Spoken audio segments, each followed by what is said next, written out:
සියලු දෙනාටම තෙරුවන් සරණයි.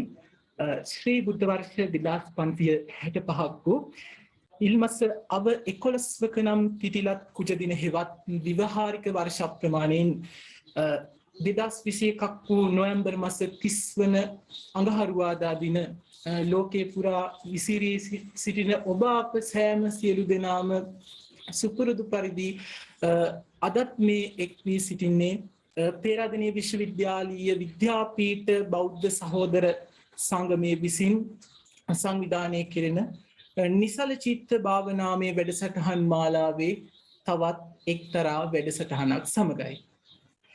ඉතින් සුපුරුදු පරිදිම අදත් අපගේ වැඩසටහනට මාර්ගෝපදේශකත්වයේ සපයනවා නම කියන්නට අවසරයි ආචාර්ය පූජ්‍ය ආචාර්ය වත්තේගම සුභාවී ස්වාමීන්ද්‍රයාණන් වහන්සේ.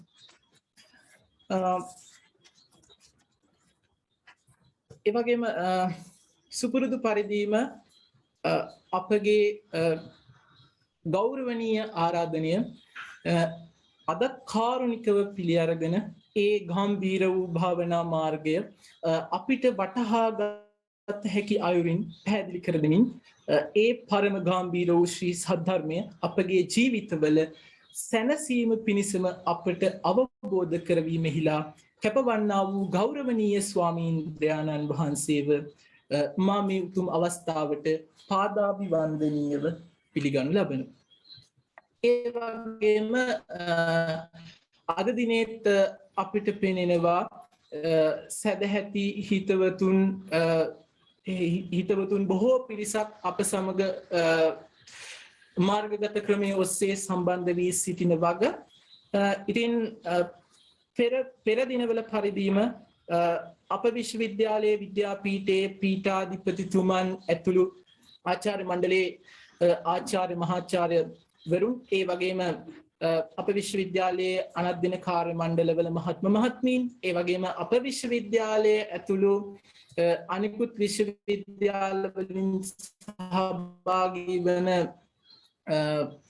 ආචාර්ය මහාචාර්යවරුන් සහ සිසුයන් සියලුම දෙනා සහ අනිකුත් සදැහැති ඔබ සියලු දෙනාම මෙම ගෞරවනීය අවස්ථාවට මෙම පූජනීය අවස්ථාවට මා ගෞරවයෙන් පිළිගනු ලබනවා. එසේනම් සියලු දෙනාම සුපුරුදු පරිදිම මාත් සමග ගාථා සජ්ජායනය කරමින් ගෞරවනීය ස්වාමීන් වහන්සේව වන්දනා කරමු. ඕකාස වන්දාමි භන්තේ ඕකාස භාරත්තයේන කතං සබ්බං අච්චයං කමතමේ භන්තේ සාදු ඕකාස කමාමි භන්තේ. සිනම් ගෞරවනීය ස්වාමීන් වහන්සේ අද දිනේ නිසල චිත්ත භාවනාමය වැඩසටහන සඳහා බොහෝ දෙනෙක් අන්තර්ජාලය ඔස්සේ සම්බන්ධ වී සිටිනවා. අප වෙත අනුකම්පාවෙන් මීළඟ වැඩසටහන ආරම්භ කරන මෙන් මා ඔබ වහන්සේට පාදාභිවන්දනීයව ආරාධනය කර සිටිනවා. හොඳයි.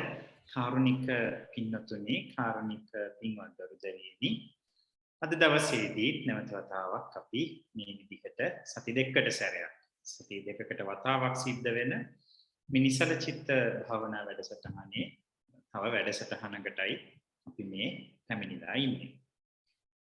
අපි පහුගිය කාලේ පුරාම මේ භාවනා මාර්ගය බොහෝමත්ම සරල තැනේ පටන් ටිකෙන් ටික අඩියෙන් අඩිය අපි බොහෝම කලබලයක් නැති බොහෝමත්ම හිමින් සිද්ධ වෙන වැඩසටහනක් හැටියටයි අපි වැඩසටහන ගෙනියන්නේ.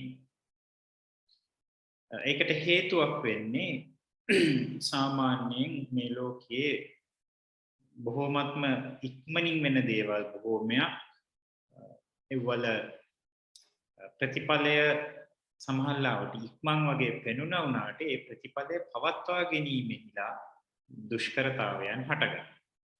ඒ කියන්නේ මේ ලෝකේ අපි බලමුකෝ ඉක්මනටම බොහෝ අඩු කාලයක් ඇතුළත ඉපදිලා ඒ කියන්නේ මව් කුසේ ඉන්න කාලය අඩු වෙලා ඉපදෙන කට්ටිය මොකද වෙන්නේ? ජීවිත කාලයත් බොහෝමත්ම අඩුයි.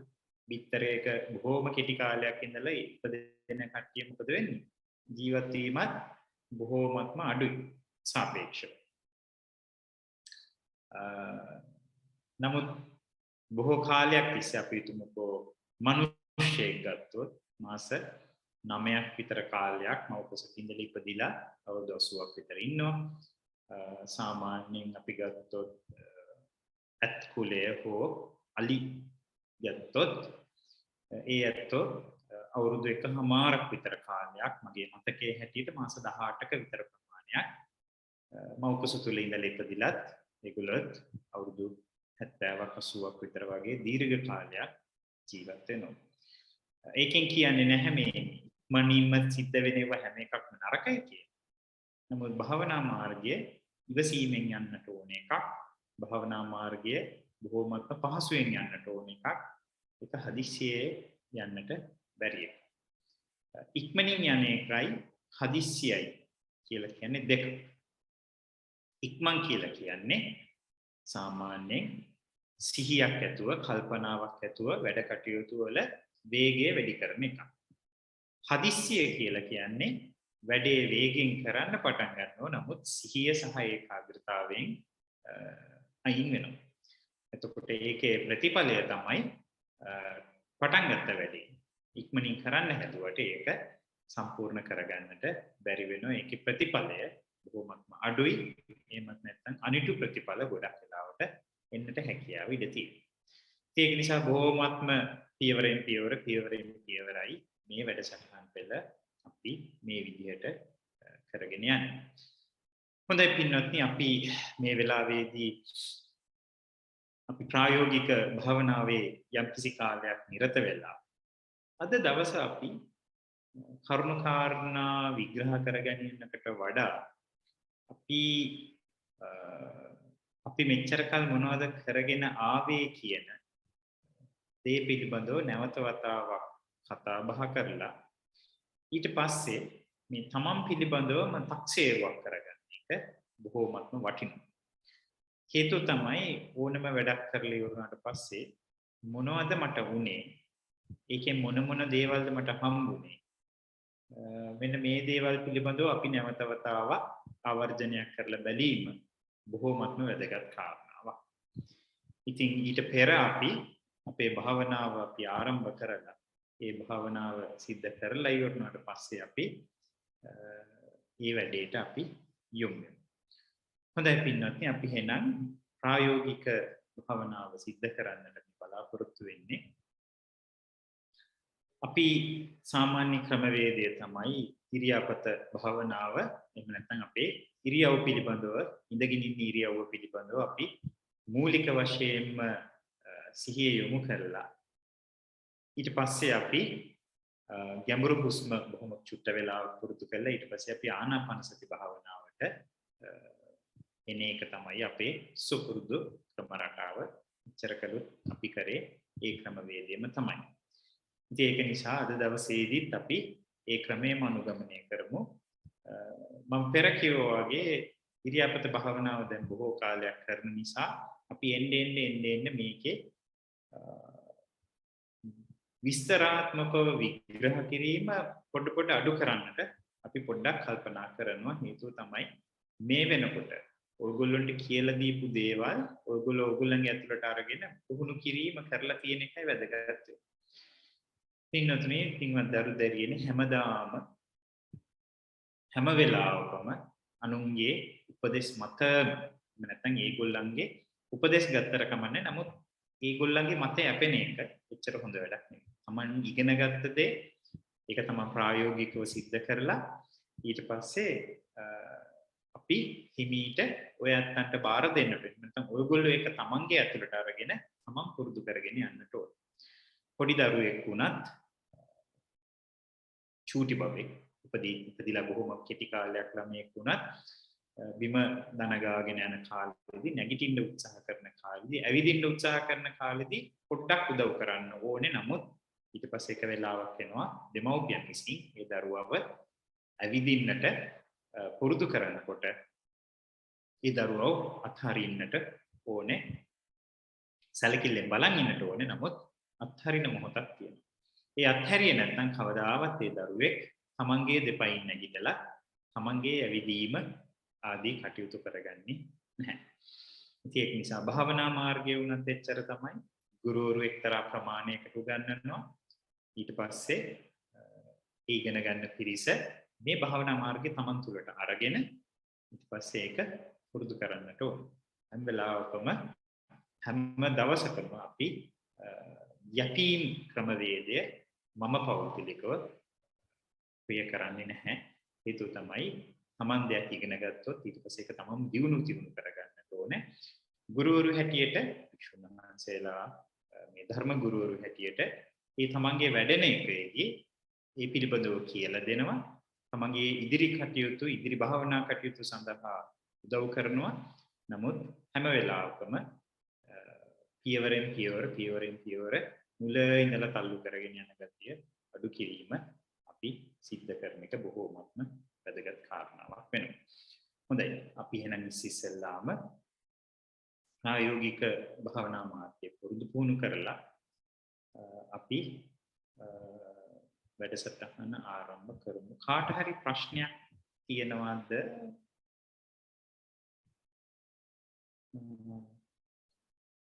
නැත්නම් ඒ ගැන සාකච්ඡා කරනවද? නැත්නම් අපි ඉස්සරහට කරගෙන යනවද?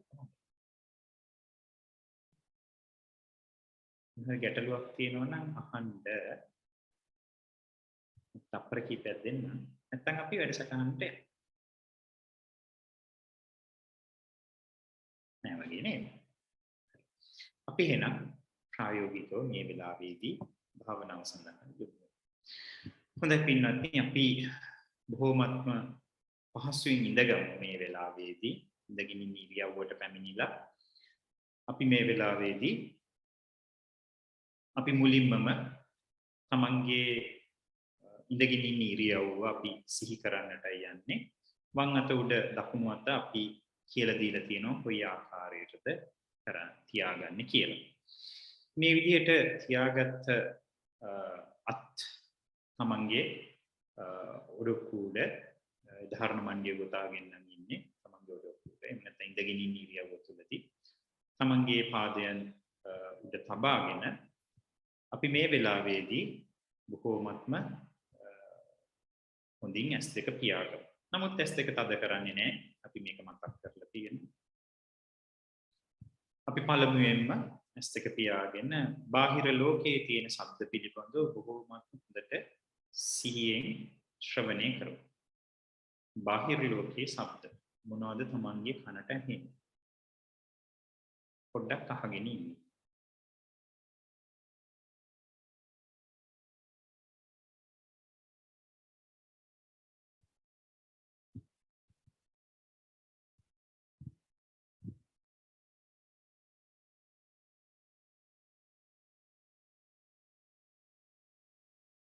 බාහිර ලෝකයේ තියෙන ශබ්ද මේ භාවනාවට උදව් කරන්නේ නැති නිසා අපි මේ වෙලාවේදී අපි මේ කියන ස්වාමීන් වහන්සේ කියන එක සඳහා තමන්ගේ සිත සම්පූර්ණයෙන්ම යොදව ගන්න. තමන්ගේ කන අනිකරම අපි මේ කියන එක පිළිබඳවම සිහිය යොමු කරන්න. පින්වත්නි, මේ පින්නතුන් හැමදෙනාම මේ වෙලාවේදී ඉඳගෙන ඉන්න ඉරියව්ව තුලදී මේ ඉරියව්ව පිළිබඳව මෙනෙහි කරන්නටයි සූදානම් වෙන්නේ. ඒක නිසා හිත බොහෝමත්ම තැම්පත් කරගන්නට අපි මේ වෙලාවේදී අධිෂ්ඨාන කරගමු. හැම දිනාගේම හිතේ බොහෝමත්ම දැඩි අධිෂ්ඨානයක් ඇති කරගන්න.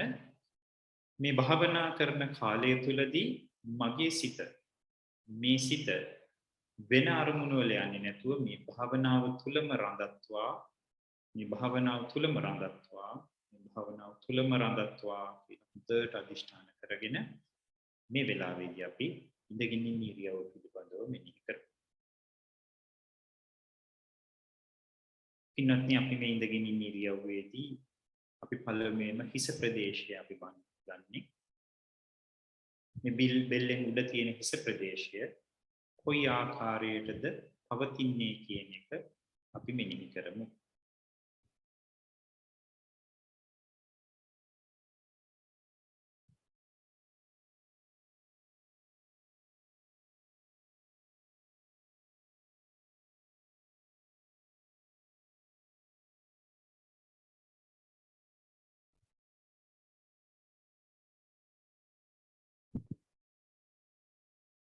අපි ඉන්පසු අපේ හිස කොටසෙන් පල්ලෙහා තියෙන උරහිසෙන් ඉහළ තියෙන බෙල්ල කොටස තමන්ගේ ගෙල ප්‍රදේශය බෙල්ල ප්‍රදේශය කොයි ආකාරයකටද පවතින්නේ කියන එක අපි මෙනෙහි කරමු.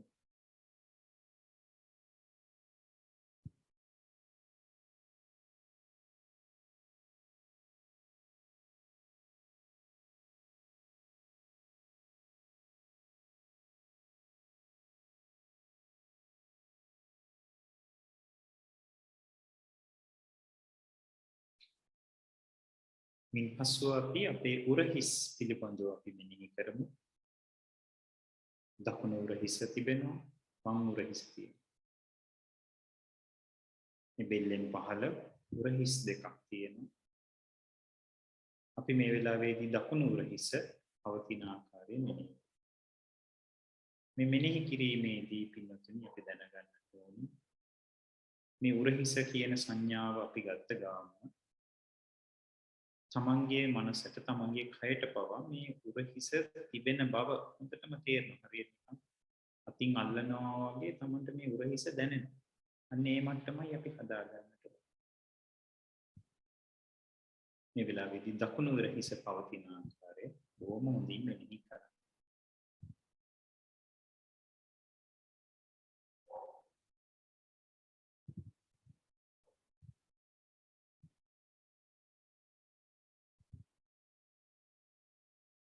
ඉන්නති දැන් අපි සම්පූර්ණ අපේ දකුණු අත පිළිබඳව අපි මෙනෙහි කරමු. මේ උරහිසෙන් පහළ කොටස උරහිසේ පටන් උරහිසේ කෙළවරේ පටන්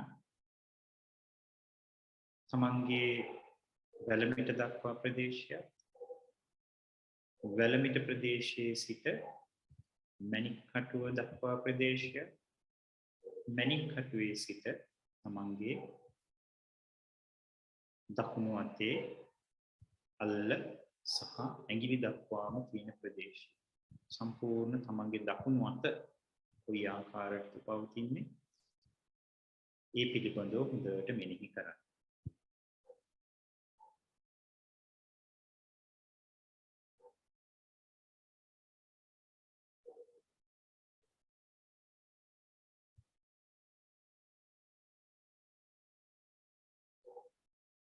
සම්පූර්ණ දකුණු අත උරහිසේ පටන් තමන්ගේ ඇඟිලි දක්වාම තියෙන ආකාරය මෙනෙහි කරන්න.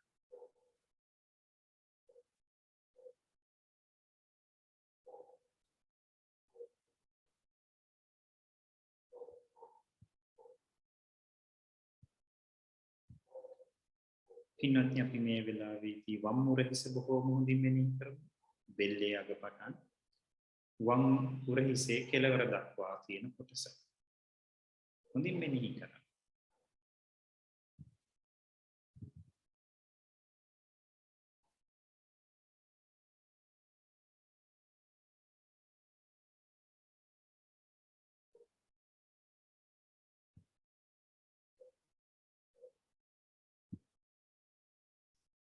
ඉන්පසුව පින්වත්නි මේ වම් උරහිසේ කෙළවරේ පටන් වම් අතේ වැලමිට දක්වා කොටස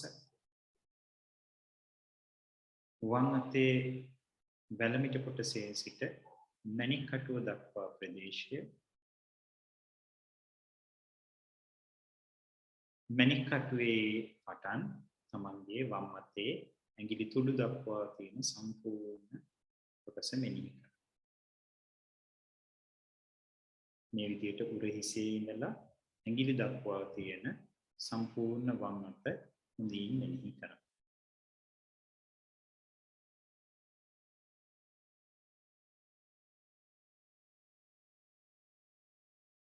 සම්පූර්ණ වම් අතම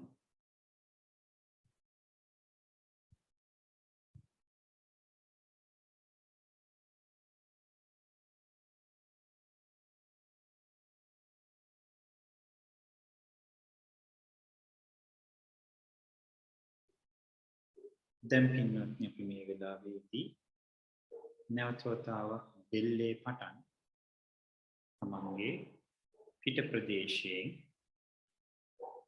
පහළට තමන්ගේ සිත් යොමු කරගෙන මේ ඉන ප්‍රදේශයේ දක්වාම තමන්ගේ හිත තමන්ගේ මේ කයේ ඉන ප්‍රදේශයේ දක්වාම සිහි කරන්න. මෙනෙහි කරන්න. මං ඉඳගෙන ඉන්න ඉරියව්ව මෙනෙහි කරන්න. එතනදී මේ කොන්ද නැමිලා නම් හොඳට කෙලින් කරගන්න.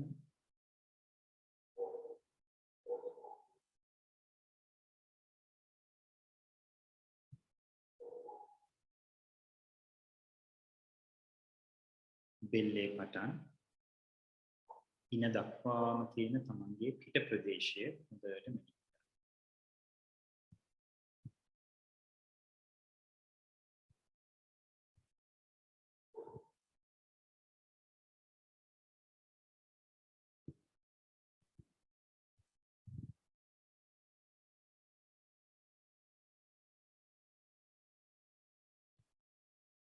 දැන් පින්වත්නි අපි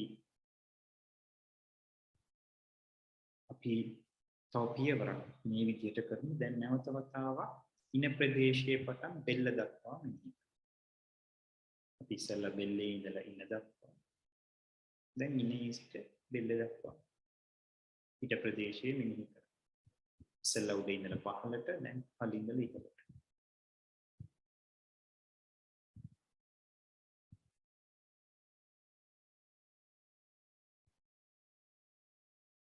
ඉන්නත් දැන් නැවත වතාවක් තමන්ගේ වම් අත සම්පූර්ණයෙන්ම මෙනෙහි කරන්න. මේ වම් අත තියෙන ඉඳගෙන ඉන්න ඉරියව්ව තුළ වම් අත තියෙන ආකාරය නැවත වතාවක් මෙනෙහි කරන්න.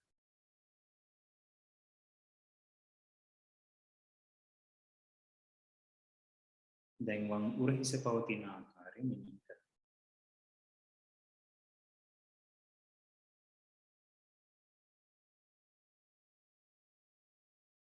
දැන් දකුණු අතේ ඇඟිලි වල පටන් දකුණු අතේ උරහිස දක්වා තියෙන සම්පූර්ණ ප්‍රදේශය හොඳින් මෙනෙහි කරන්න. සම්පූර්ණ දකුණු අත.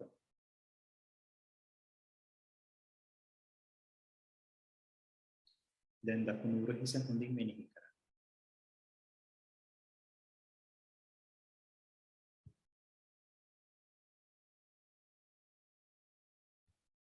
දැන් පින්වත්නි බෙල්ල ප්‍රදේශය නැවත වතාවක් මෙනෙහි කරන්න.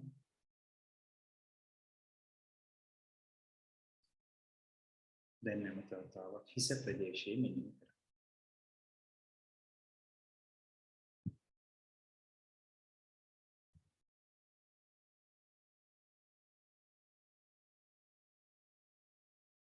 දැන් පින්වත්නි අපි බොහෝමත්ම ඉක්මනින් මෙනෙහි කරමු. හිස, බෙල්ල, දකුණු උරහිස, වම් උරහිස, දකුණු අත, වම් අත. සම්පූර්ණ පිට ප්‍රදේශයේ ඉන දක්වාම කොටස. මේ පින්වත්නි ඉඳගෙන ඉන්න ඉරියව්ව තුළදී ඉනෙන් උඩ කොටස පවතින සම්පූර්ණ හිසේ පටන් ඉන දක්වාම තියෙන කොටස මේ වෙලාවේදී මෙනෙහි කරගන්න බලන්න එක සැරේ.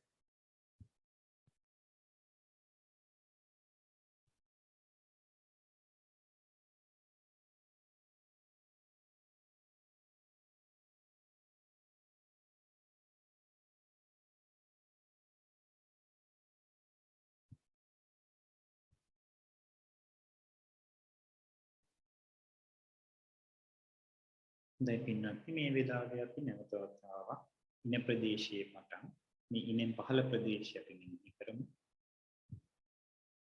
අපි දකුණු පාදයේ මෙනෙහි කරමු. ඉන ප්‍රදේශයෙන් ආරම්භ වෙන දකුණු පාදයේ ඉනේ පටන් දන හිස දක්වා කොටස මෙනෙහි කරන්න.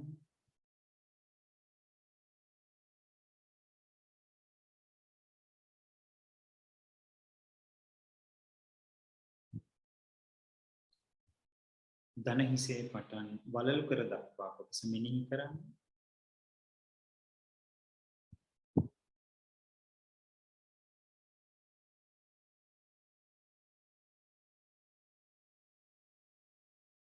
වලල් කරේ සිට තමන්ගේ සම්පූර්ණ විලුඹ සහ සම්පූර්ණ විලුඹේ පටන් තමන්ගේ ඇඟිලි තුඩු දක්වාම තියෙන ප්‍රදේශය හොඳින් මෙනෙහි කරන්න.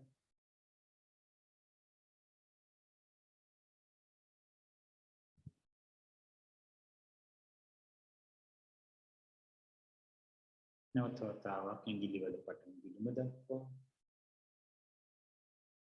විලුඹ පටන් වලලු කර දක්වා වලලු කරේ සිට දන හිස දක්වා දන හිසේ සිට ඉන දක්වා සම්පූර්ණ දකුණු පාදය මුල ඉඳලා අගට අග ඉඳලා මුලට මෙනෙහි කරන්න.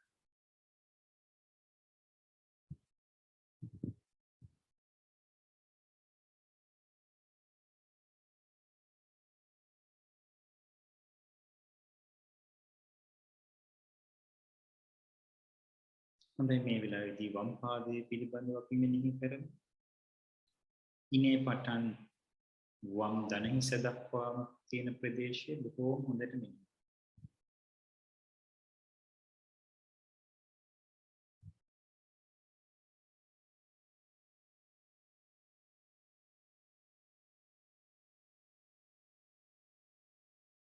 දන හිසේ පටන් වලලු කර දක්වා තියෙන කොටස වම් පාදයේ අපි මෙනෙහි කරමු.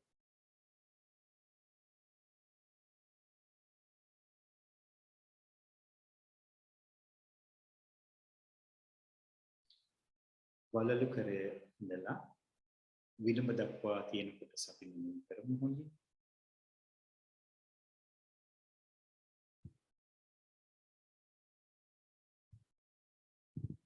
විලුඹේ සිට වම් පාදයේ ඇඟිලි දක්වාම කොටස අපි හොඳින් මෙනෙහි කරමු. අපි මේ විදිහට සම්පූර්ණ වම් පාදයේ ඉනේ පටන් දන හිස දක්වා දන හිසේ පටන් වලලු කර දක්වා වලලු කර සිට විලුඹ දක්වා විලුඹේ සිට ඇඟිලි දක්වාම මෙනෙහි කරමු.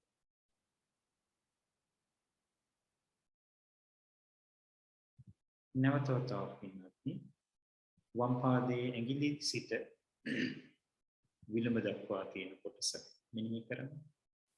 විලුඹේ සිට වලලු කර දක්වා තියෙන කොටස වලලු කරේ සිට දන හිස දක්වා කොටස දන හිසේ සිට ඉන දක්වා කොටස මේ විදිහට පින්වත්නි තමන්ගේ වම් පාදයේ මුල ඉඳලා අගට අග ඉඳලා මුලට මෙනෙහි කරන්න. ඉඳගෙන ඉන්න ඉරියව්ව තුලදී වම් පාදයේ තියෙන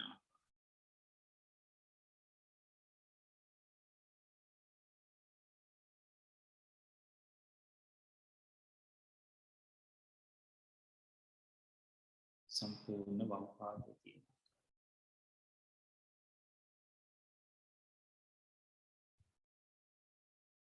පින්වත්නි අපි මේ වෙලාවේදී ඉනෙන් පහළ තිබෙන කොටස පිළිබඳව මෙනෙහි කරමු. සම්පූර්ණයෙන්ම දකුණු පාදය ඉනේ පටන් පාඇඟිලි දක්වාම තියෙන සම්පූර්ණ දකුණු පාදය මෙනෙහි කරන්න.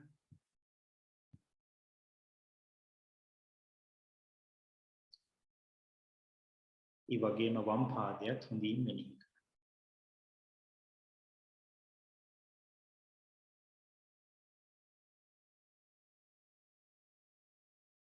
ඒ වගේම මේ වෙලාවේදී මේ ඉඳගෙන ඉන්න ඉරියව්ව තුළදී තමයි අසුපස ප්‍රදේශය මේ තමන් ඉඳගෙන ඉන්න කොට්ටය හෝ කුමක හෝ අපි ඉඳගෙන ඉන්නේ මෙන්න මේ ස්පර්ශයත් හොඳින්ම තේරුම් ගන්න.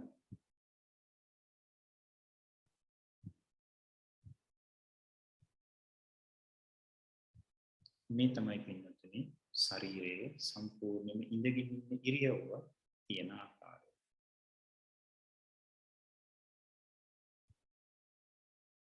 මේ තමයි ඉඳගෙන ඉන්න ඉරියව්ව.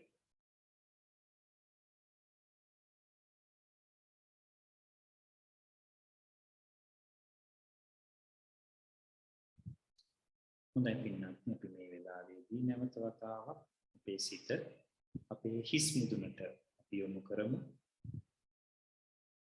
සම්පූර්ණ හිසේ මුදුනට හිස් මුදුනට හිත යොමු කරපුවාම මෙතකින් අල්ලනවා වගේ තමන්ගේ හිස් මුදුන තමන්ට තේරෙන්නට ඕන.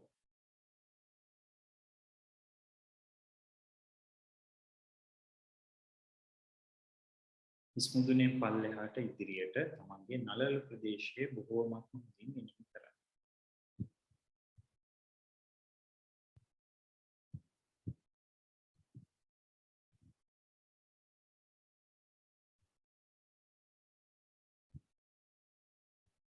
දැන් නළලෙන් පල්ලෙහාට තියෙන නහය තමන්ගේ නාසය හොඳට මෙනෙහි කරන්න. මේ නාසය හරියට තමන්ට දැනෙන්න ඕනේ නිකන් අල්ලනවා වගේ. නාසය හොඳට දැනෙන්නට.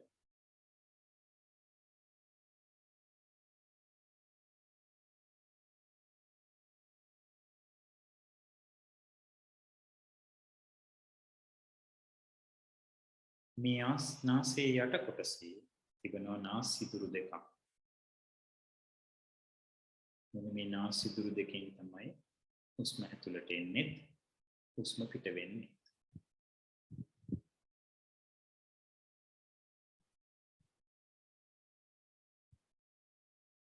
ඉන්නත් අපි මේ වෙලාවේදී බොහෝමත්ම කෙටියෙන් අපි මේ ගැඹුරු හුස්ම ගමු. කෙටියෙන් කියලා කියන්නේ කොහොම කෙටි වෙලාවක්. හොඳ හුස්මක් ගන්න. ඒක ටික වෙලාවක් තියාගන්න. ඊපසු පිට කරන්න. ඒ වගේ බොහෝ කෙටි වෙලාවක් අපි මේ ගැඹුරු හුස්ම පුරු කරමු.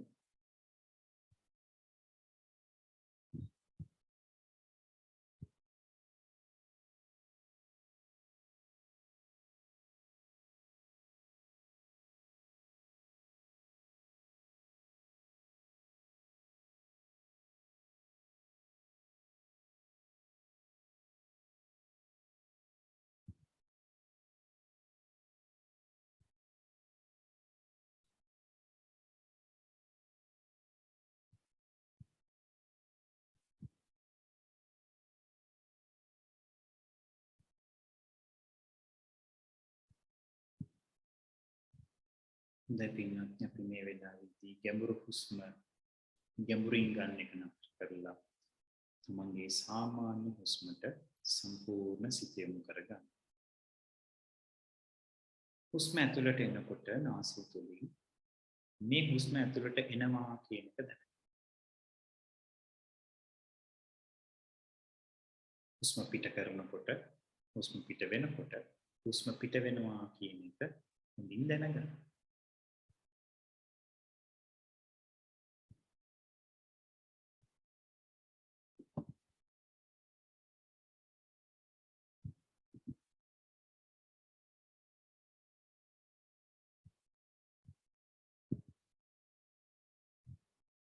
හුස්ම ඇතුළට එනකොට ඇතුළට එන බව දැනගන්න.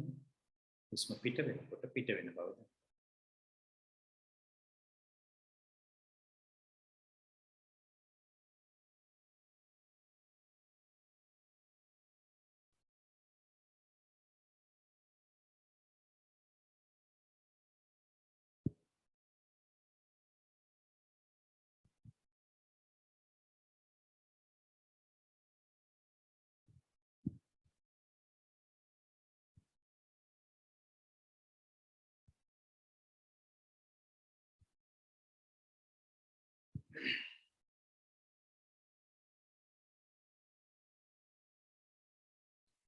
කාට හරි අපහසුයි නම් මේ බව අපි ගණනා ක්‍රමය හුස්ම ගණන් කිරීමේ ක්‍රමය කරා.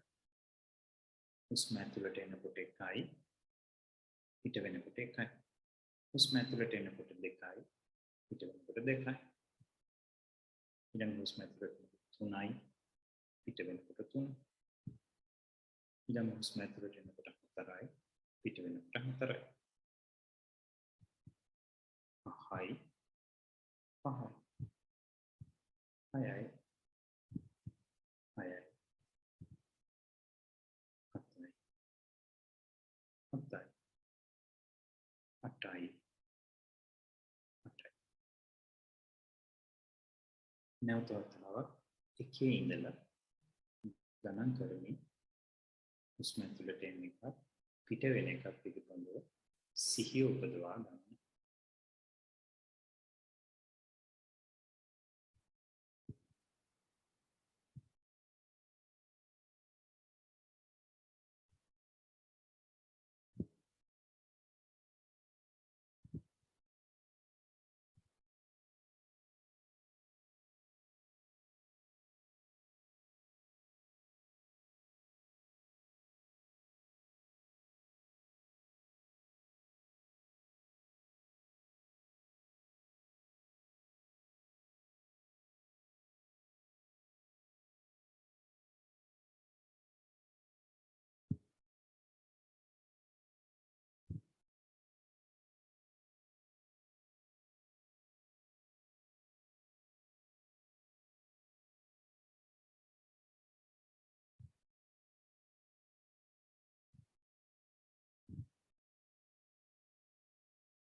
තමන්ගේ සිහිය හුස්මත් එක්කම පවත්වා ගන්න.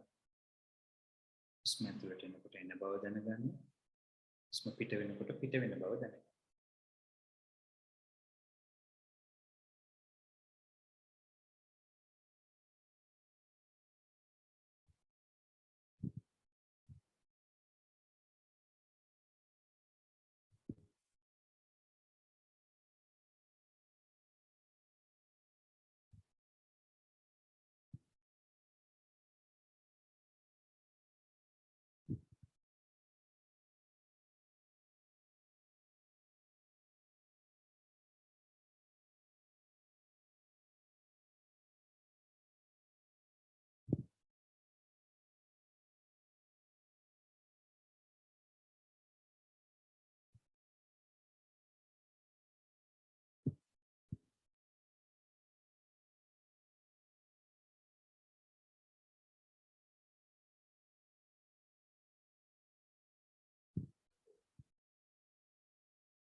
හුස්ම ඇතුළට එනකොට ඇතුළට එන බව දැනගන්න.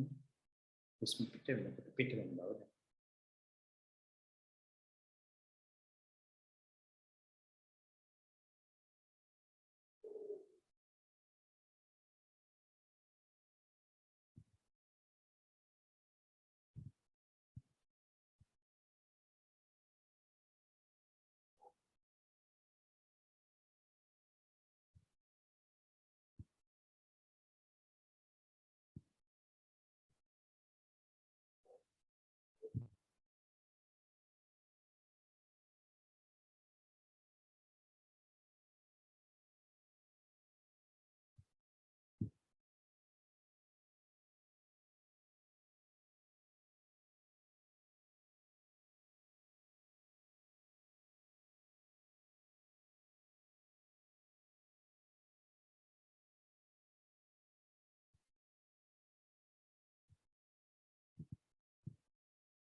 හුස්ම ඇතුළට එනකොට ඇතුළට එන බව දැනගන්න. හුස්ම පිට වෙනකොට පිට වෙන බව දැනගන්න.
හුස්ම ඇතුළට එනකොට ඇතුළ වෙන බව දැනගන්න.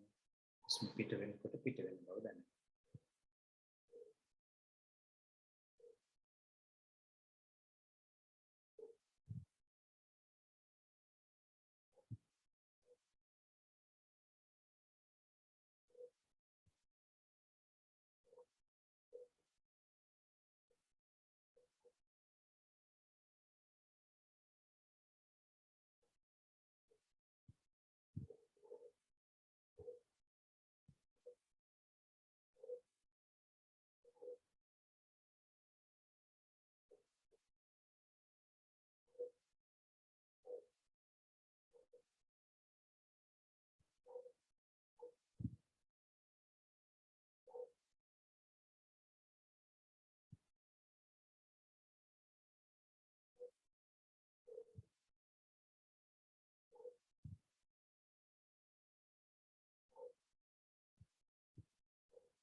හුස්ම ඇතුළට එනකොට ඇතුළ වෙන බව පිට වෙනකොට පිට වෙන බව හොඳින් දැනගන්න.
හුස්ම ඇතුළට එනකොට ඇතුළ වෙන බව පිට වෙනකොට පිට වෙන බව දැනගන්න.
ආනාපාන සතියට කිවි යොමු කරන්න. හුස්ම ඇතුළ වීම පිට වීම පිළිබඳව බොහොම සිහියෙන් ඉන්න.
හුස්ම ඇතුළු වෙනකොට ඇතුළු වෙන බවත් පිට වෙනකොට පිට වෙන බවත් දැනෙන්න.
හුස්ම ඇතුළට යනකොට ඇතුළු වෙන බව පිට වෙනකොට පිට වෙන බව දැනෙන්න.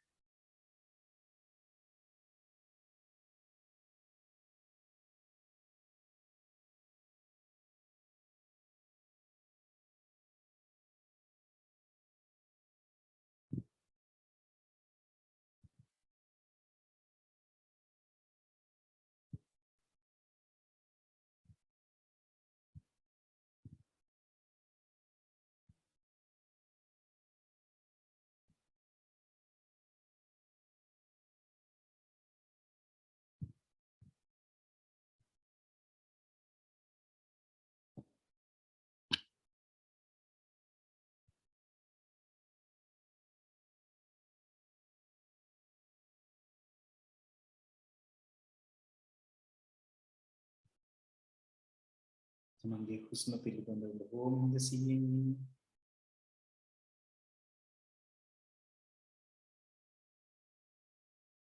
තමන්ගේ ගණන් කිරීම තිබෙනවා නම් ගණන් කිරීම ඔස්සේ තියාගන්න. තමන්ට ගණන් කරන්න අවශ්‍ය නැහැ කියලා තේරෙනවා.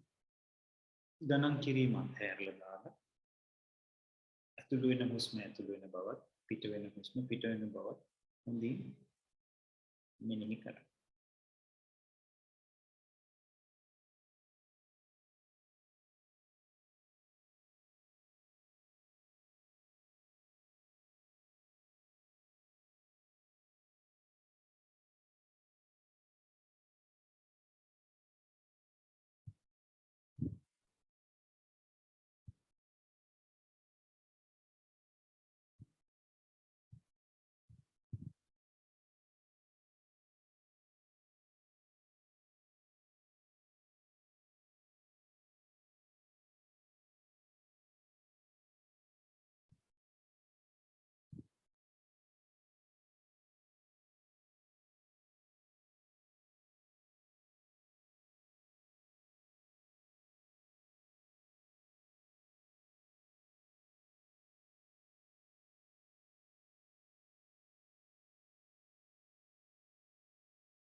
තමන්ගේ හුස්ම පිළිබඳව බොහෝම හොඳ සිහියෙන් ඉන්න.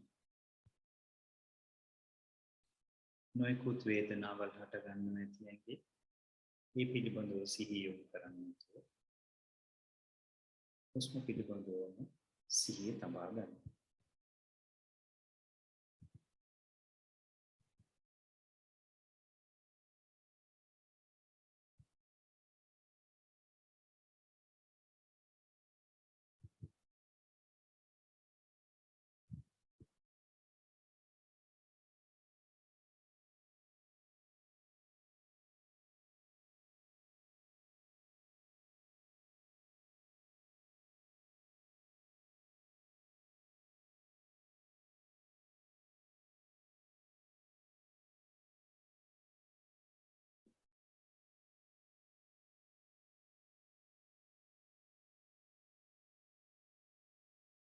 හුස්ම ඇතුළට එනකොට ඇතුළ වෙන බව. හුස්ම පිට වෙනකොට පිට වෙන බව දැනෙන්න.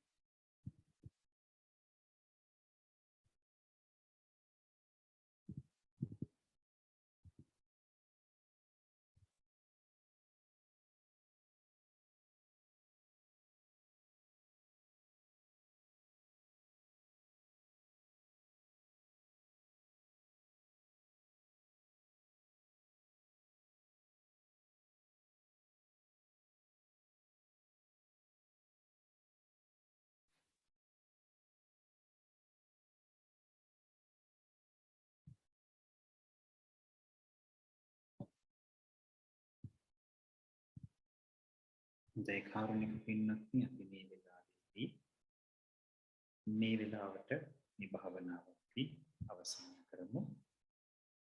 සාදු සාදු සාදු.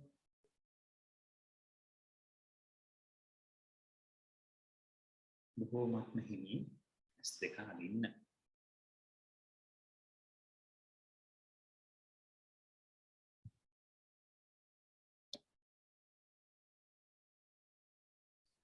බොහොම ඇස් දෙක ඇරලා මේ වැඩසටහනත් එක්ක අපි ආපහු එකතු වෙමු.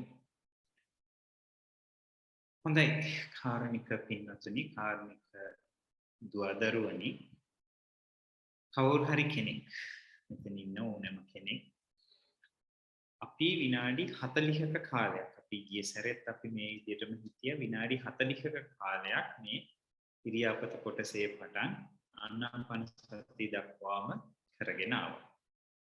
එතකොට ආනාපාන සතිය අපි විනාඩි 20කුත් ඊට කලින් ඉරියාපත කොටස අපි විනාඩි 20කුත් විදිහට විනාඩි 40ක් කරගෙන ආවා. විනාඩි ගණන් අපි ගණන් කරන්නේ වෙන කාරණාවක් නිසා නෙවෙයි. කාලය කියන එක අපිට වැදගත්කමක් තියෙනවා. එතකොට ඒ කාලයේදී විශේෂයෙන්ම පුහුණු වෙනකොට මේ කාලය බොහොම වැදගත් වෙනවා. සෑහෙන කාලයක් පුහුණු කරාට පස්සේ මේ භාවනාවල් හොඳට පුරුදු කරාට පස්සේ විනාඩි 10ක් 15ක් වුණත් වටිනවා. හැබැයි කාලය අපි දැනට භාවනාවට වැදගත් දෙයක් වෙනවා. මේ ප්‍රශ්නයක් තියෙනවද? මේ කවුරු හරි රේස් හෑන්ඩ් කරලා තියෙනවා. කතා කරනවා නම් කතා කරන්න පුළුවන්. එසාදිද? අවසරයි ස්වාමීන් වහන්සේ. ස්වාමීන් වහන්සේ මම සමාවෙන්න ඕනේ. මම සිංහල කෙනෙක් නම් නෙමෙයි. ඔව්. මම මුස්ලිම් ජාතිකයෙක්. මට ගොඩක් කැමතියි ඔයාලගේ ඒක ආගමට ඉගෙන ගන්න. හරි. දැන් මම දැන් මෙච්චර වෙලාව අහගෙන හිටියා ඔයාලගේ මේක. ස්වාමීන් වහන්සේ මට ගොඩක් දන්නේ නැහැ ඔයාලට කොහොමද කතා කරගන්න කියලා. ගැටලුවක් නැහනේ. මට ස්වාමීන් වහන්සේ අපේ ආගමේ තියෙන ඇටියට මට තව ලැබෙන ආත්මයක් නැහැ කියලා අපිට කියලා දෙනවා. ඒක මම වැරද්දක් කියනවා නෙවෙයි. මට දැනගන්න ඕන ස්වාමීන් වහන්සේ ඒක සත්‍යයක්ද? සත්‍යයක්ද?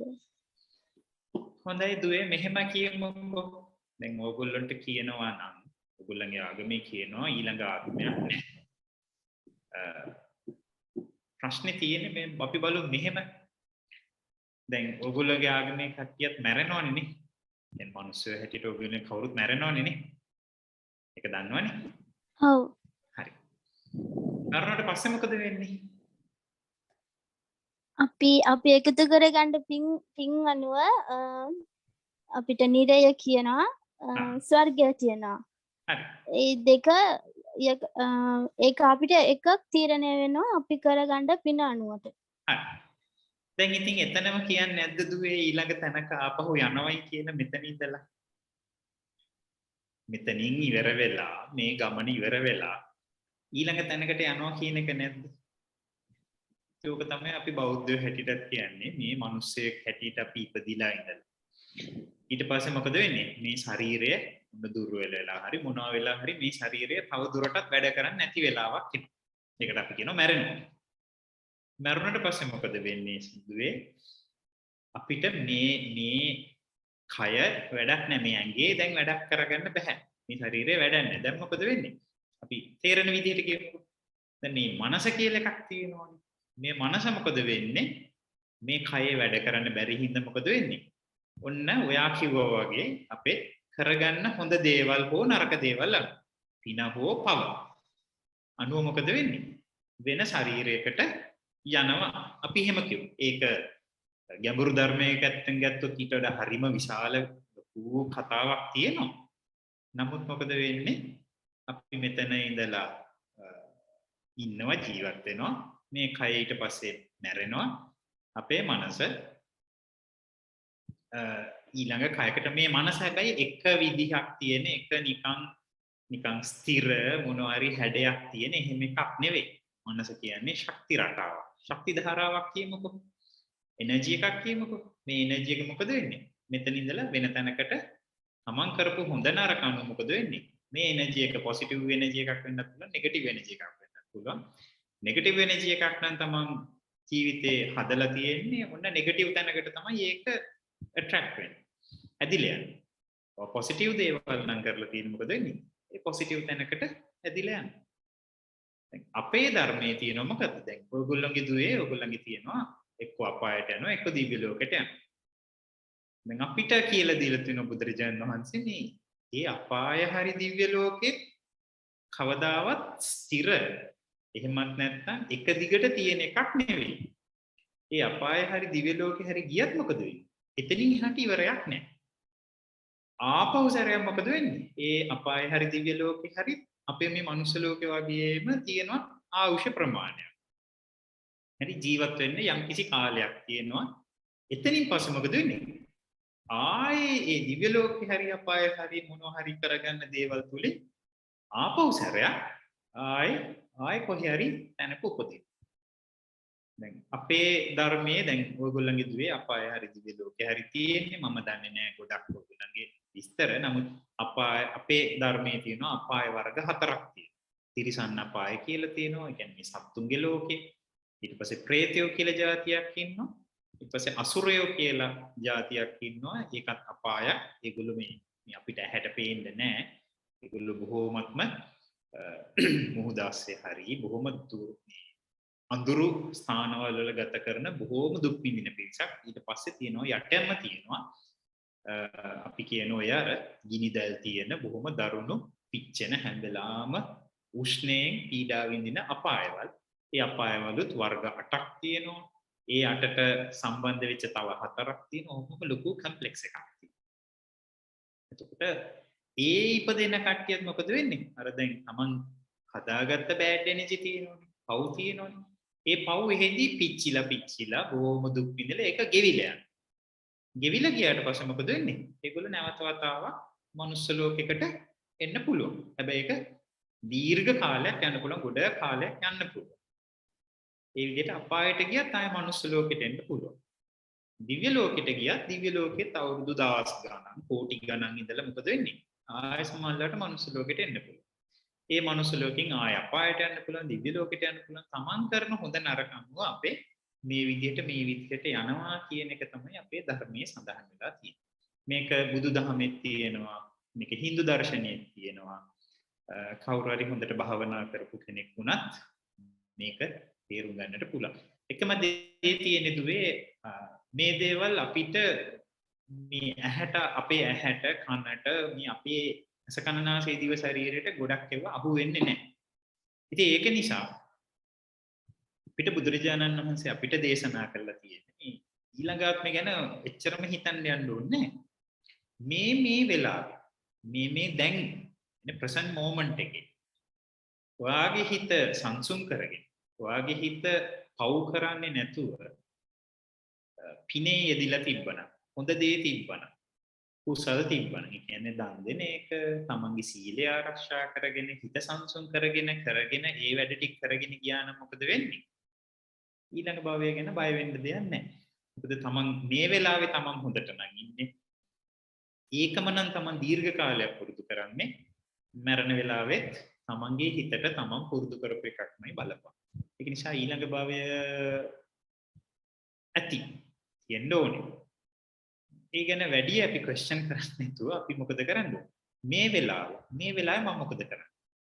මේ වෙලාවේ මගේ හිත කොහොමද තියාගන්නේ? මම කලබල වෙන්න ඕනේ. මම තරහ ගන්න ඕනේ. මම තරහෙන් දී මගේ හිතේ ඉරිසියාව තියෙනවා. මගේ හිතේ නපුරුකම තියෙනවා. ඒ නපුරුකම් තියෙන නම් අඩු කරගන්න. මගේ තියෙන හොඳ මොනවද? ඒ හොඳ ටික අපි වැඩි කරගන්නට ඕන. ඉතින් අපිට දැන් ඔයගොල්ලන්ගේ ආගම් වලත් අපේ ධර්මයේ අපිට කියලා තියෙන එකක් විශ්වාස කරන්න වෙනවා. ඔයගොල්ලන්ට කියලා තියෙන එකක් විශ්වාස කරන්න හරි අවිශ්වාස කරන්න ඒක ඔයගොල්ලන්ගේ තීරණය. අපිට බුදුරජාණන් වහන්සේ මෙහෙම දේශනා කරලා තියෙනවා කියලා අපිට කියලා දීලා තියෙනවා. ඉතින් ඒක ඉතින් අපිට අත්දකින්න බෑනේ එකපාරට. කවදා හරි ඔයා හොඳට භාවනා කරලා හිත හොඳට සංසුන් කරගෙන අපේ ධර්මයේ අපේ මේ භාවනා ක්‍රමයේ තියෙනවා බොහොම ගැඹුරට හිත පුදුම විදිහට සංසුන් කරගෙන ඒකේ ගැඹුරු මට්ටම් වලට ගිහිල්ලා ඕනනම් උපදවා ගන්න පුළුවන් ඥානයක් තියෙනවා. ඒකට කියනවා පුබ්බේ නිවානුස්සති ඥානය කියලා. ඒ කියන්නේ තමන්ගේ පෙර භවයන් තමන්ටම බලන්න පුළුවන් හැකියාව තියෙනවා. ඒක ඇත්තරම බෞද්ධ ක්‍රමයේ තියෙනවා. Hindu දර්ශනයේ වුණත් මේක තියෙනවා. නෑ නෙවෙයි. ඉතින් කවදා හරි ඔයා භාවනා කළා ඒ මට්ටමට ගියොත් ඔයාට ඒක බලා ගන්න පුළුවන් බැරි නෑ. ඒක නිසා අපි විශ්වාස කරන දේ ඒක හානියක් කරගන්න මම කියන්නේ. එනමුත් අපි බලන්න ඕනේ ප්‍රායෝගිකව මේ වෙලාවේ මගේ හිතේ මොනවද තියෙන්නේ? මගේ හිත හැමතැනම දුවනවා. මගේ හිත නරක දේවල් එක්කද තියෙන්නේ? මම බය වෙලාදී නැත්නම් මම සන්තෝෂෙන් ඉන්නේ. මගේ හිත සංසුන් වෙන්න මගේ මනස හිත බොහොම තැම්පත් වෙන්න උපදින්න. හිත බොහොම සන්තෝෂයි. හිත බොහොම ප්‍රීතිමත්. හරි සැහැල්ලු හිතේ නරක දේවල් උපදින්නේ. ඉතින් අපි ධර්මයේ හැටියට කියන්නේ බෞද්ධ වෙන්න පුළුවන්, බෞද්ධ නොවෙන්න පුළුවන්, ක්‍රිස්තියානි, මුස්ලිම් ඕන කෙනෙක්. ඒක ආගමක්, ජාතියක් කියලා නෑ. තමන්ගේ හිත, තමන්ගේ මනස හොඳට පුරවගෙන තිබ්බනම් හොඳ දේවල්. හිතේ iriෂාව, ක්‍රෝධය, තරහ, වෛරය ආදී තිබුණ නැත්නම් සත්ව ඝාතනය, පොරකම, කාමයේ වර්ධව හැසිරෙන එක, බොරු කියන එක, මත්ද්‍රව්‍ය, මත්වතුර පාවිච්චි කරන්නේ නැතුව තමන්ගේ මෙන්න මේ සීලය හොඳට ආරක්ෂා කරගෙන තිබ්බනම් අපට මේ භවයේ බයකුත් නැහැ, ඊළඟ භවය ගැන බයකුත් නැහැ. හරි? ඒක නිසා පුතේ අපි මේවා භාවනා කරලා මේවා ඇත්තද බොරුද කියලා බලන්න ඕනේ. විශ්වාස කරනවට වඩා හොඳයි ප්‍රායෝගිකව අපි අත්දකලා බලන එක. මම හිතනවා දුවගේ ප්‍රශ්නෙට මම උත්තරයක් දුන්නා කියලා. ඔයාට ඒක තව ප්‍රශ්න තියෙනවද?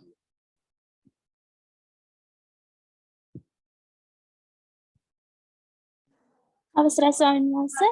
හොඳ. ගොඩාක් දුරට මට ඒක පැහැදිලි වුණා. ගොඩාක් දුරට මට පුනහයි තව ගැටලු තියෙනවා නන්දුවේ. අපේ මේ වැඩසටහන කරන කට්ටිය ඉන්නෝනේ. අපි ඒගොල්ලොත් එක්ක සම්බන්ධ වෙලා ඔයාලට ඕන නම් ඊමේල් එකක් වගේ දාගන්න පුළුවන් ඈ. මම ඉස්සෙල්ලත් වැඩසටහන පටන් ගන්න ඉස්සෙල්ලත් නේද ඔයා රේස්ටන් කරා? ඔව් මං එච්චර අර මට බය හිතුණා කොහොමද කතා කරන්න එන්න ඕන කොහොමද දන්නේ නැති නිසා හිටියේ. ප්‍රශ්නයක් නැහැ. අපි ඒක හිමීට ඉගෙන ගමුකෝ. කලබල වෙන්න එපා. එහෙම තමයි. ගොඩක් තින් හඳුරන්න. බොහොම හොඳයි දුවේ. හරිම සන්තෝෂයි. හොඳයි. එතකොට දරුදරියනි අපි බලමු මේ භාවනා කරපු මෙච්චර කාලයකදී ඕනෑම ධර්මතා ඕනෑම එකක තියෙන වැඩේ තමයි අපි ඉංග්‍රීසියෙන් වචනයක් පාවිච්චි කරනවා ඉවැලුවේට් කරනවා කියලා. දැන් ඕගොල්ලන්ගේ විභාගවලත් කරන්නේ ඔන්න ඔය ඉවැලුවේට් කරන එක තමයි. කියන්නේ දැනගන්නවා මොකද උනේ. ඒ කියන්නේ ඔන්න ඕගොල්ලන්ට අපි තුන්ක සෙමෙස්ටර් එකක් තියෙනවා. මේ සෙමෙස්ටර් එකේ ඕගොල්ලන්ට උගන්වනවා මොකක් හරි විෂය ධාරාවක්. විෂය ධාරාවක් උගන්වලා ඉවරනට පස්සේ මොකද කරන්නේ? ඊට පස්සේ බලනවා ඕගොල්ලොන්ට හරියටම මේක ඉගෙන ගත්තද නැද්ද? ඕගොල්ලෝ තේරුම් ගත්තද නැද්ද? මේ දේවල් මතකද නැද්ද කියන්න තමයි අපි විභාග කියනවා තියෙන්නේ.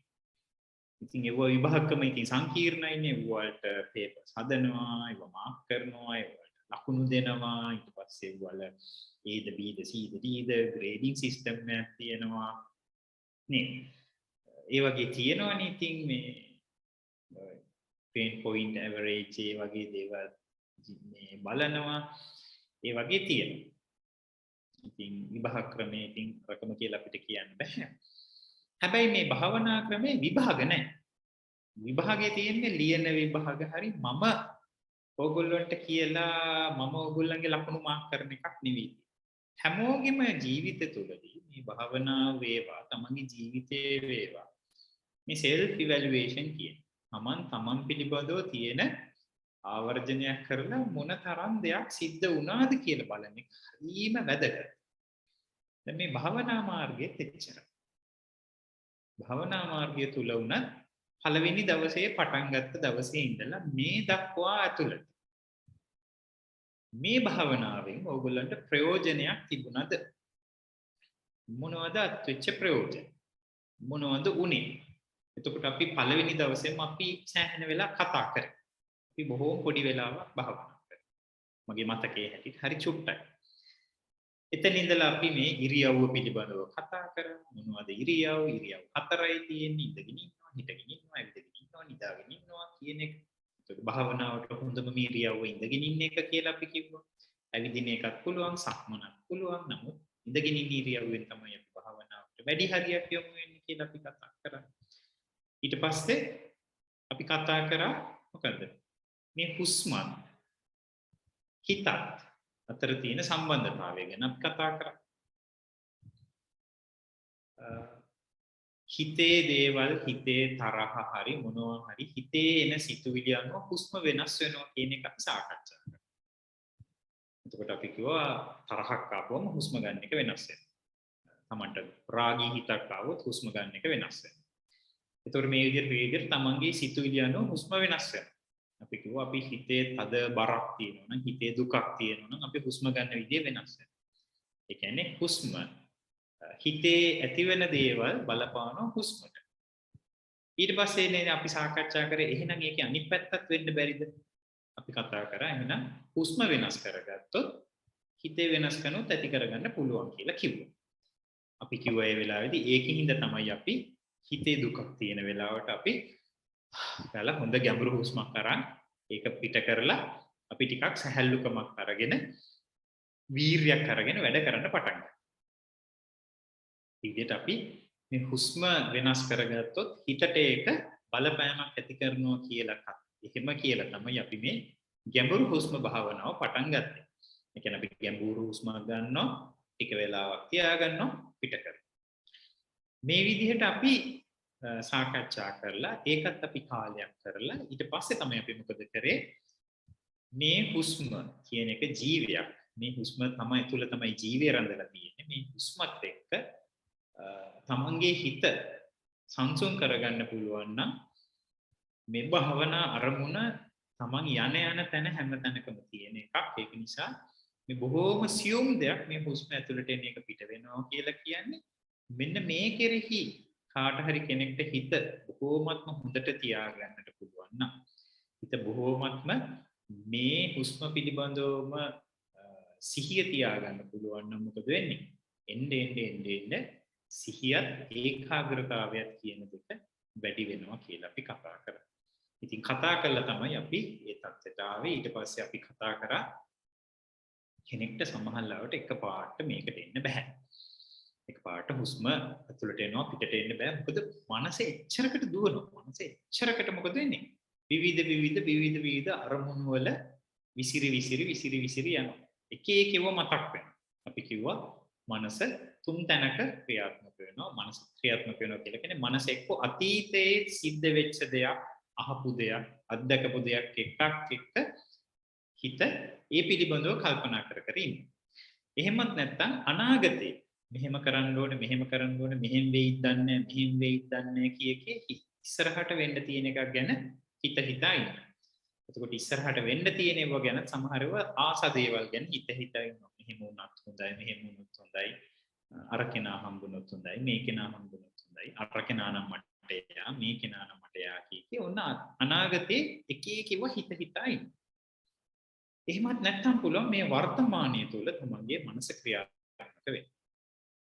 එතකොට භාවනාවකදී අපි කරන්නේ මේ වර්තමානයේ තුල මේ තමන්ට අපි විශේෂයෙන්ම හැම වෙලාවකම වර්තමානයේ තමයි අපි කතා කරා මේ කාලවල තුනේ වර්තමානයේ තමයි වැදගත්ම කාලේ හැටියට. ඔයගොල්ලෝ ඉගෙන ගන්නකොට උනත් අපි තුමු ලෙක්චර් එක වුණත් ඒ වර්තමානයේ මේ ලෙක්චර් එක වෙලාවේ ලෙක්චර් එකට හිත යොමු කරගෙන ඉන්න තරමට මොකද වෙන්නේ? තමන්ට ඒ සබ්ජෙක්ට් එක එහෙම නැත්නම් ඒ විෂය තේරෙනවා, විෂය කරුණු මතක හිටිනවා සහ ඒවාය මතක් කර ගැනීමේ හැකියාව තියෙනවා. ඉතින් පින්වත් දරුවනි මගේ ක්‍රමයක් මම කියන්නම් මම ගොඩාක් පාඩම් කරපු කෙනෙක් නෙවෙයි. අපි මේ ඉගෙන ගන්නකොටත් ඉස්කෝලේදීත් පැවිදි වෙලා වුණත් මට වැඩි දේවල් කටපාඩම් නැහැ. මගෙන් අහුවොත් මේම ධම්මපදයේ ගාථා ටික කියන්න මට කටපාඩම් නැහැ. මම කටපාඩම් කරපු චරිතයක් නෙවෙයි. නමුත් මම මතක තියාගත්තා. හැබැයි කටපාඩම් කළා නැහැ. මම එකම දේ ගොඩක් පාඩම් කරන්නේ නැහැ. සාමාන්‍යයෙන් පාඩම් කරන්නේ එකම දේ කියලා දෙන වෙලාවේ අහගෙන හිටියා. ඕක තමයි මගේ තිබිච්ච ජීවිතේ තිබිච්ච ලොකුම දෙයක්. ඊට පස්සේ මොකද කරන්නේ පාඩම් කරනවා කියලා කරන්නේ අර නෝට් එකක් තියෙනවනේ යන්තම් බලලා පොඩි ෂෝට් නෝට් එකක් හදාගෙන ඊට පස්සේ ෂෝට් නෝට් එක විතරයි බලන්නේ. ඊට පස්සේ විභාගයට කලින් දවස් දෙක තුනකට කලින් තුන බලාගෙන ගිහිල්ලා තමයි විභාග ලියන්නේ. එකම දේ තිබුණේ මොකද්ද? එක දෙයයි. හරියට කරන්න ඕනේ එක දෙයයි. කියලා දෙන්න වෙලාවේ හංගුනොත්. කියලා දෙන වෙලාවේ සම්පූර්ණයෙන්ම තමන්ගේ හිත ඒකත් එක්ක යොමු කරගෙන හිටියානම් දැන් අද කාලේ නම් ෆෝන් එකට යන්නේ නැතුව නැත්නම් වෙන ඒවා හිතා ඉන්නේ නැතුව ගුරුවරයාට බැන ඉන්නේ නැතුව. දැන් අපි පිළිගන්නවා සමහර ගුරුවරු කියනවා තේරෙන්නේ නැහැ. සමහර ගුරුවරු කියනවා අහන් ඉන්න ප්‍රිය නැහැ. එහෙම ප්‍රශ්න නැතුවා නෙවෙයි තියෙනවා. නමුත් මොකද වෙන්නේ ප්‍රිය හෝ අප්‍රිය කරන්න දෙයක් නැහැ. විෂය අහගෙන ඉන්නවා නම්. ඒ වගේම මේ විෂය අහගෙන ඉඳලා ඒ කියන දේවල් අහගෙන ඉඳලා ඒ වෙලාවට හරි ඒවා ලියලා කරලා ඒ වෙලාවේ ඒ මොහොතේ මනස තියාගෙන හිටියනම් මොකද වෙන්නේ? අනේ පස්සේ අමාරු නෑ. පස්සේ නිකන් මාත්‍රිකාව අනුමාත්‍රිකා දකිනකොටම පොඩ්ඩක් මතක් වෙනවා මේක නේද අපි තුමු ගුරුවරයා කියපුව තේරුන්නේ නැහැ කියලා අඩුම ගානේ ගුරුවරයා කියපු වචන ටිකක් තියෙනවනේ මොන හරි වචන ටිකක් අපිට ඒ ගුරුවරයාගෙන් අහගන්න බැරි නම් අපිට වඩා වැඩිමල් අයියා කෙනෙක් හරි අක්කා කෙනෙක් හරි එහෙම නැත්නම් වෙන ගුරුවරයෙක්ගෙන් හරි වෙන ප්‍රොෆෙසර් කෙනෙක්ගෙන් හරි ලෙක්චරර් කෙනෙක්ගෙන් උනත් අපිට අහගන්නට පුළුවන් මොකද වචන ටික හරි මතක තියෙන නිසා ඒක නිසා දුවේ පුතේ මෙන්න මේ වර්තමානයේ මේ වෙලාවේ ඉන්න එක මේ වෙලාවේ අත්දකින්න දේ මේ වෙලාවේ සිහිය පවත්වා ගන්න එක තමයි වැදගත්ම දේ. ඕක පුරුදු කරන් තමයි අපි මේ හුස්ම ඇතුළට එන්නේ වර්තමානයේ. ඊට පස්සේ ආයෙ පිට වෙන්නේ වර්තමානයේ. මෙන්න මේ හුස්ම අපි වර්තමානයේ තුල තමන්ගේ මනස පුරුදු කරගන්න ක්‍රමවේදයක් තමයි ආනාපාන සතිය කියලා කියන්නේ. ඉතින් මේක පුරුදු වෙන්න මොකද වෙන්නේ? අපිට පුළුවන්කම තියෙන හැම වෙලාවෙම වර්තමානයේ තුල ඉන්න. එතකොට අතීතේ නිසා ශෝක කරන්නේ නැහැ අපි. ඒ කියන්නේ අපි හිතමුකෝ අපිට මොන හරි වෙච්ච දෙයක් තියෙනවා. කවුරුහරි බැන්න, කවුරුහරි ගැහුවා, මොන හරි ප්‍රශ්නයක් වුණා. අපි මොකද කරන්නේ? මේ අතීතේ අනේ අරක වුණා, මේක වුණා කීකී දුක් වේවි එහෙම ඉන්නේ නැහැ. මොන දේ වුණා. දැන් ඉතින් වෙච්ච එක නතර කරන්න බෑනේ. ඉස්සරහට වෙන්න තියෙන දේ නතර කරන්න පුළුවන්. මොකද වර්තමානයේ තුල තමයි දුක් විඳින්නේ නැතුව වර්තමානයේ තමන්ගේ තරහ ක්‍රියාත්මක වෙන්නේ නැතුව මේ වෙලාවේ තමන්ගේ හිත තියාගත්තා නම් මොකද වෙන්නේ? අතීතේ නිසා දුක් වෙන්නේ නැහැ. අනාගතේ නිසා එන බය. අනාගතේ මෙහෙම වෙයිද අරම වෙයිද කියලා බය හිතුනේ. ඉතින් එහෙමත් වැඩක් නැහැ. අයියේ අනාගතය ගැන සැලසුමක් තියෙන්නට ඕනේ ඒක හරි. මම මේ දවස් මේක කරනවා. හැබැයි කරන්න පුළුවන් වෙයිද? බැරි වෙයිද? මට නම් බයයි. බය හිතෙන්න ඕනේ. මේ වෙලාවට මේ දේ කරන්න. තමන් හරියට සැලසුම් කරලා නම් තියෙන්නේ. මේ දේවල් ගොඩක් සිද්ධ වෙනවා. සමහර සැලසුමේ පිට සමහර දේවල් කරගන්න බැරි වෙයි. නමුත් මොකද වෙන්නේ? පුළුවන් තරම් පරිමේ කරගන්න පුළුවන්. අතීතයත් අනාගතයත් දෙකම තීරණය වෙන්නේ වර්තමානයේ තුලින්. තමන්ට යහපත් අතීතයක්ද තියෙන්නේ අයහපත් අතීතයක්ද තියෙන්නේ ඒක තීරණය වෙන්නේ මේ වෙලාවේ. තමන් ඉන්න මේ වර්තමානයේ තුලින් තමයි ඒක තීරණය. තමන්ට තියෙන යහපත් අනාගතයද අයහපත් අනාගතයද කියන එක තීරණය වෙන්නේ වර්තමානයේ තුල. ඉතින් ඒක නිසා මෙන්න මේ වර්තමානයේ සිත පවත්වා ගන්නට තමයි අපි මේ භාවනා මාර්ග ගැඹුරු වශයෙන් අපි බොහොමත්ම හොඳට කරගන්නේ. ඒතර මෙච්චර කාලයකට මේ මාස ගාණක් තිස්සේ අපි කරපු දේවල් වල ඔයගොල්ලෝ බලන්න ඕනේ ඔයගොල්ලන්ගේ හිත තැම්පත් වුණාද? මේකත් එක්ක ජීවිතේ වෙනසක් වෙලා තියෙනවද? මේකත් එක්ක තමන්ගේ මානසික ක්‍රියාකාරීත්වයේ වෙනසක් වෙලා තියෙනවද? මෙන්න මේ ගැන තමන් ඉවැලුවේෂන් එකක් කරගන්න ඕනේ. කොහොමද ඉවැලුවේට් කරගන්නේ? තමන් S2 පියාගෙන භාවනාවට යොමු වෙනකොට වෙනදට වඩා තමන්ගේ සිත එක්තෙන් වෙනවද? වෙනදා තරම් සිතුවිලි බහුල වශයෙන් ඇවිල්ලා පීඩා දෙනවද නැද්ද?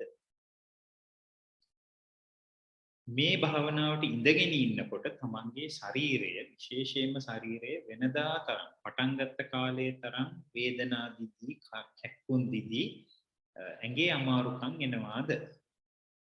හිත ඒ වගේම තමයි බලන්න ඕනේ තමන්ගේ ද්වේෂය වෙනදා තරම් ඉස්සර මේ භාවනාව පටන් ගන්න කලින් තිබුණ තරම්ම මට තරහ එනවද? නැත්නම් මගේ තරහ මටම තේරෙනවද මට පාලනය කරගන්න පුළුවන්? දුකක් ආපුවාම වේදනාවක් ආපුවාම වෙනද තරම් මම කලබල වෙනවා නේද? මොන හරි කාරණාවක් කියනකොට වෙනදට වඩා මට ඒක හොඳට ග්‍රහණය කරගන්න පුළුවන්ද බැරිද? මෙන්න මේ විදිහට දුවේ පුතේ බලන්න ඕනේ තමන් ඉවැලුවේට් කරගන්න. එතකොට ඉවැලුවේට් කරනකොට බලන්න පුළුවන් තමන්ගේ අපි කියන්නේ දියුණුවක් වෙලාද නැත්නම් ප්‍රෝග්‍රස් එකක් වෙලාද නැද්ද? ප්‍රෝග්‍රස් එකක් වෙලා නම් සන්තෝෂ වෙන්න පුළුවන්. දෙයක් මේකෙන් අපිට හම්බෙච්ච දෙයක් තියෙනවා. එහෙනම් මේක තවදුරටත් දියුණු කරගන්න පුළුවන් කියලා මොකද වෙන්නේ? අපිට පුළුවන් හොඳ හයියක් අරගෙන ඉදිරියට යන්න. දියුණු වෙලා නැහැ. එහෙනම් ඒක ප්‍රශ්නයක්. එහෙනම් අපි දැනගන්න ඕනේ සමාල්ලාවට එහෙනම් මේක නොවෙන්න පුළුවන් මගේ භාවනා ක්‍රමවේදය. මට ආනාපාන සතිය හරියන්නේ නැහැ. මට ඉරියාපත භාවනාවේ මේ ඉඳගෙන ඉන්න ඉරියව්ව මේ උඩ ඉඳලා පල්ලෙහාට එක එක කෑලි කෑලි මෙන්නි කරන එක මට හරියන්නේ නැහැ. එහෙනම් ඒ වෙලාවට අහන්න ඕනේ ස්වාමීන් වහන්සේ මේ දෙක මට තාම හරි ගියේ නැහැ. මේ තව භාවනා වර්ගයක් මොනවද තියෙන්නේ? අන්න ඒකක් මම වෙන එකක් උත්සාහ කරොත් හොඳයි කියලා තමන් පිට එක්ක ඒ ගැන සාකච්ඡා කියලා කියන්නේ ඔයගොල්ලන්ට අපි තව ටික වෙලාවකින් පොඩි වෙලාවක් දෙනවා ඔයගොල්ලන්ට කතා කරන්න. එහෙමත් නැත්නම් මේක මෙහෙවන මේ පුතාලට පණිවිඩයක් දාලා ඒගොල්ලෝ හරහා අපිත් එක්ක කතා බහ කරගන්නට පුළුවන්. මොකද අපි කිව්වා මේ එක භාවනාවක් නෙවෙයි තියෙන්නේ. මේ හිත සංසුන් කරන හිතේ තැන්පත්කම හදන සමත භාවනා වර්ගම තියෙනවා 40ක්. 40ක් තියෙනවා. ඒ 40න් එකක් දෙකක් තමයි මේ. ආනාපාන සතිය කියන්නේ එකක්. ඉරියාපත භාවනාවේ මේ ඉරියව්ව ගන්න එකත් සමත භාවනාවට කිට්ටුවෙන් යනවා. නෙවෙයි. හැබැයි තව වර්ග තියෙනවා 39ක් විතරම වගේ තියෙනවා. තව භාවනා වර්ග තියෙනවා. එතකොට සමහරවිට මේක හරියන්නේ නැත්නම් විශේෂයෙන් මෛත්‍රී භාවනාව තියෙනවා. ඊම හොඳ භාවනාවක්. හරිම ගැඹුරු, හරිම හිත සංසුන් කරන, හිත හරිම සතුටින් පුරවන භාවනාවක් තියෙනවා. ද්වේෂය එන්නේ නැතුව හිතේ මෛත්‍රිය පුරවන භාවනාවක් තියෙනවා. ඊට පස්සේ තව වර්ග තියෙනවා නෝන් තරන්නේ. එතකොට දැන් ඔයගොල්ලෝ අහලවත් නැති භාවනා වර්ග තියෙනවා. දැන් ඔන්න තියෙනවා දේවතානුස්සති කියන භාවනාව. දැන් මේක අපි දේවතානුස්සති කියලා භාවනාවක් තියෙන. ඒකේ කරන්නේ මොනවද? මේ දෙවිවරුන්ගේ තියෙන ලක්ෂණ, දෙවිවරුන්ගේ තියෙන ගුණ ධර්ම පිළිබඳව මෙනෙහි කරනවා. දැන් ඔන්න ඔතනින් තමයි සමහර වෙලාවට මම දකින්න දෙයක් තමයි ඔය අන්‍යාගමික දැන් ඉස්සලා කතා කරපු බුදුව හරි ක්‍රිස්තියානි හරි ඒගොල්ලෝ මොකද කරන්නේ? තමන්ගේ දෙවියන් වහන්සේ පිළිබඳව බොහොම ප්‍රසාද හිතින් ඒගොල්ලන්ගේ ගුණ මෙනෙහි කරනවා. ඉතින් කොච්චර ගුණ සමුදායක් කොහොමද දන්නේ නැහැ අපි. ඊට දන්නේ නැහැ. නමුත් අපේ බෞද්ධ ක්‍රමයේ තුල මොකද කරන්නේ? දෙවිවරු මොකද වෙන්නේ? ත්‍යාග සම්පත්තිය. ඒගොල්ලන්ගේ ත්‍යාගී සම්පත්තිය. ඒගොල්ලන්ගේ මෛත්‍රිය, ඒගොල්ලන්ගේ සීලය, ඒගොල්ලන්ගේ ගුණධර්ම මොකද කරන්නේ? මේ දෙවිවරුන්ට මේ ගුණ ශ්‍රද්ධාව තිබේ, වීර්යය තිබේ, සතිය තිබේ, සමාධිය තිබේ, ප්‍රඥාව තිබේ කියලා මොකද කරන්නේ? මේ දෙවිවරුන්ගේ ගුණ සමුදාය මෙනෙහි කරනවා. මෙනෙහි කරන්න අපේ හිත සංසුන්. එතකොට ඒ වගේ මොකද දැන් අපේ තියෙනවා තව බුද්ධානුස්සතිය භාග්‍යතුන් වහන්සේගේ ගුණ සමුදාය අපි මොකද කරන්නේ? මෙනෙහි කරමින් භාවනා කරනවා. ධම්මානුස්සතිය ධර්මයේ ගුණ 6. සංඝානුස්සතිය ආර්ය මහා සංඝරත්නයේ ගුණ 9. අපි එහෙම එකක් තියෙනවා. සීලානුස්සති කියලා එකක් තියෙනවා. තමන්ගේ සීලය පිළිබඳව මොකද කරන්නේ? මගේ සීලය මෙන්න මේ ආකාරයි කියලා මෙනෙහි කරන භාවනා වර්ග මේ වගේම තියෙනවා 40ක්. ඉතින් කොයි එකද හරියන්නේ? අපි ඒක ගැන සාකච්ඡා කරලා බලන්න. මොකද 40ම ඕගොල්ලන්ට කියලා දෙන්නත් බෑ. මොකද ඒක දීර්ඝ වැඩක්. ඒකට තමන්ට සුදුසු එක මොකක්ද කියන එක බලන්න. අපි ආනාපාන සතියකින් පටන් ගත්තේ දුවේ පුතේ හැමෝම හුස්ම ගන්නවා. හුස්ම ගන්න එකට ආගමක් නැහැ, જાතියක් නැහැ. ඒක සත්තුත් හුස්ම ගන්නවා, අපිත් හුස්ම ගන්නවා. හුස්ම කියලා කියන්නේ මුත් එකක් නෙවෙයි. අපි මොකද කරන්නේ මේ ගන්න හුස්ම පිළිබඳව බොහෝම හොඳ සිහියක් උත්පාදනය කරගන්න එකයි අපි සිද්ධ කරන්නේ. ඉතින් ඒක නිසා self evaluation තමන් පිළිබඳව හොඳින් මෙනෙහි කරගෙන හොඳින් බලා ගන්නට ඕනේ. මේ භාවනාව තුළින් මට යහපතක් වුණාද? මං හිතනවා යහපතක් වෙලා ඇති කියලා. නැත්නම් අපි කතා වුණන්නේ දැන් භාවනාවට පටන් ගත්තා තුනේ 100 ගණන් හිටිය. දැන් ඉන්නේ 30 ගානයි. ඒ 30 ගාන දැන් සෑහෙන කාලයක් තිස්සේ ස්ථායීව තියාගෙන යනවා. මං හිතනවා ඒ නිසා ප්‍රයෝජනයක් තියෙන කට්ටිය වෙන්න ඇති ඉතිරි වෙලා ඇත්තේ. නික්කටට අපහසු නම් ඒක අපහසුයි. මොකද කරන්නේ? සමහරවිට මගේ උගන්වන ක්‍රමයේ දෝෂයක් තියෙන පුළුවන් සමහරවිට. මම උගන්වන එක හැමෝටම හරියන්නේ නැහැ. වෙන ගුරුවරු ගාව ඊට වඩා හොඳට කරන්න පුළුවන්කම තියෙන. ඒක එක්කෙනාගේ විවිධ ආකාරයන් තියෙනවා. ඒක නිසා පින්නතුනේ දුවේ පුතේ හොඳම දේ තමයි දැන් මේ වැඩසටහන ඉවර වෙලත් විනාඩි 10ක් විතර අරගෙන ඔයගොල්ලෝ කොලයක් තියාගෙන බලන්න මේ භාවනාව තුලින් මන්ගේ වෙනදා මේ භාවනාව පටන් ගත්ත මුල් කාලේ මේ වෙනකොටත් අතර තියෙන වෙනස්කම් මොනවද කියන එක. එහෙම කළා බලන්න මේ භාවනාවේ Tamanට දියුණුවක් වෙලාද නැද්ද? හැම වෙලාවකම මේ ඉවැලුවේෂන් කියන එක හරිම වැදගත්. මොකද උනේ? කොහොමද උනේ? කොයි තැනද හරි ගියේ? කොයි තැනද වැරදුනේ? මේ දේවල් කරගන්න ජීවිතේ මේක භාවනාවට නෙවෙයි Tamanගේ ජීවිතයට උනත් මේක වැදගත්. අපි හිතමුකෝ ඔයගොල්ලන්ගේ මාසික වියදම ගැන වුණත් එච්චර දැන් මේක බොහොම ලෞකික කාරණාවක්. ඉවැලුවේට් කරන්න ඕනේ. මට මේ මාසෙ මුල කීයක් හම්බුණා? කීයක් වියදම් වුණාද? කීයක් ඉතිරිද? මොනවටද වියදම් වුනේ? අපි ඉවැලුවේට් කරනවා ඊට පස්සේ. මොනවටද වියදම් වුනේ කියලා බලලා ඊට පස්සේ මොකද අනවශ්‍ය වියදම් තියෙනවා අපිට තේරෙනවා මේ වලට වියදම් කරලා වැඩක් නැහැ. ඒක නිසා අපි ඒව අයින් කරනවා. ඊට පස්සේ තේරෙනවා මේ වලට වියදම් කරා නම් මට යහපතක් වෙනවා. ඒ වලට ඒව වියදම් කරනවා. එතකොට බලනවා කොච්චරක් ඉතිරි වුණාද ඊළඟ මාසේ මේ මාසෙට වඩා තව පොඩි ගාණක් හරි වැඩිපුර ඉතිරි කරන්න ඕනේ කියන එක කල්පනා කරගන්නට ඕන. ඒ විදිහට මොකද වෙන්නේ? තමන්ගේ මේ ෆයිනෑන්ෂල් එක නැත්නම් තමන්ගේ ආර්ථිකයේ සම්බන්ධවත් ඉවැලුවේෂන්. අපි මේ භාවනා මාර්ගයේ නැත්නම් අපි වෙන දවසක පුළුවන් නම් සාකච්ඡා කරමු. භාග්‍යවතුන් වහන්සේ දේශනා කරලා තියෙනවා කොහොමද තමන්ගේ මුදල් පරිහරණය කරගන්නේ කියලා. කොහොමද තමන් දුප්පත් වෙන්නේ නැතුව පොසත් කියලා කියන්නේ ලෞකික වශයෙන් පොසත් භාවය හදාගෙන යන්නේ. දුප්පත් වෙන්නේ නැතුව ආර්ථික වශයෙන් කඩාගෙන වැටෙන්නේ නැතුව මොන විදිහටද මුදල් පරිපාලනය කරන්නේ? ඒ වගේම තමන්ගේ ජීවිතය පරිපාලනය කරන්නේ කොහොමද? තමන්ගේ හිත පරිපාලනය කරගන්නේ කොහොමද? මේක භාග්‍යවතුන් වහන්සේ අපිට දේශනා කළා තියෙනවා. ලෞකික ජීවිතයේ මෙලොව වශයෙන් යහපත උදාපත් කරලා දෙන්න. පරලොවත් යහපතක් කරලා දෙන්න.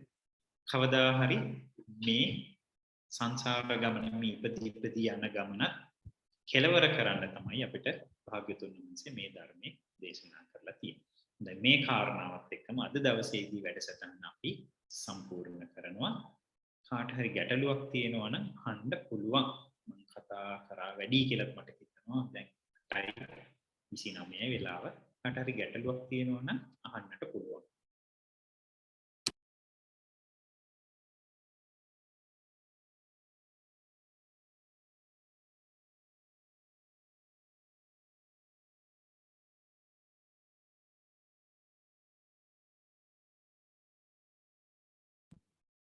නෑ නේද? මම හිතනවා නෑ කියලා. නේද පුතා? නෑ නේද?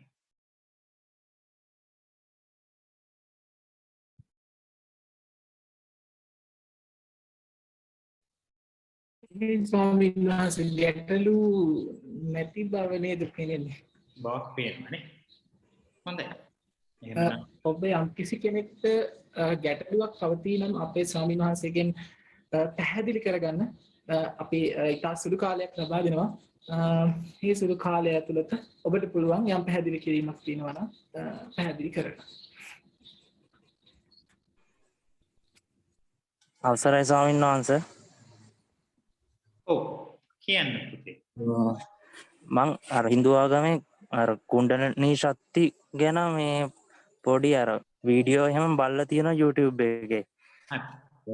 එතකොට බුදුහාමුදුරන්ටත් ඒ කුණ්ඩලිනී ශක්තිය ඒවා ලැබිලා තියෙනවද? එතනින් එහාට ගිහපු දෙයක්ද නිවන කියන එක? ඔව් පුතේ. ඒ කියන්නේ කුණ්ඩලිනී ශක්තිය කියලා කියන්නේ සාමාන්‍යයෙන් ඒක කියනවා ඒව ලෞකික 이르දීන් කියලා. කියන්නේ තමන් එදිනෙදා පාවිච්චි කරන්නට එදිනෙදා පරිහරණය කරන්න එදිනෙදා හිතේ හයිය කයේ හයිය පාවිච්චි කරන්නට තිබිච්ච භාවනා ක්‍රමවේදයක් හරහා ගත්ත ශක්ති විශේෂය. එතකොට පුතේ ඒක හින්දු ධර්මයේ ඒක බොහොම හොඳට කියලා දීලා තියෙනවා. දැන් බුදුරජාණන් වහන්සේ මොකද උනේ?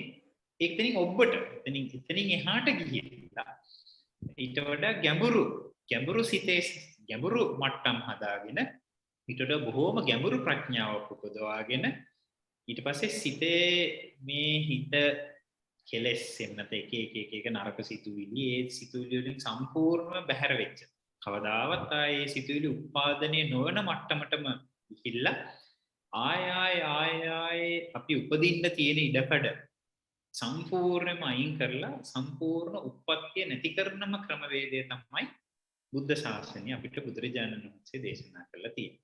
කුණ්ඩලිනී ශක්තියත් පුරුදු කරන කට්ටිය ඉන්නවා. ඒ වලින් ප්‍රයෝජන ගන්න කට්ටිය ඉන්නවා.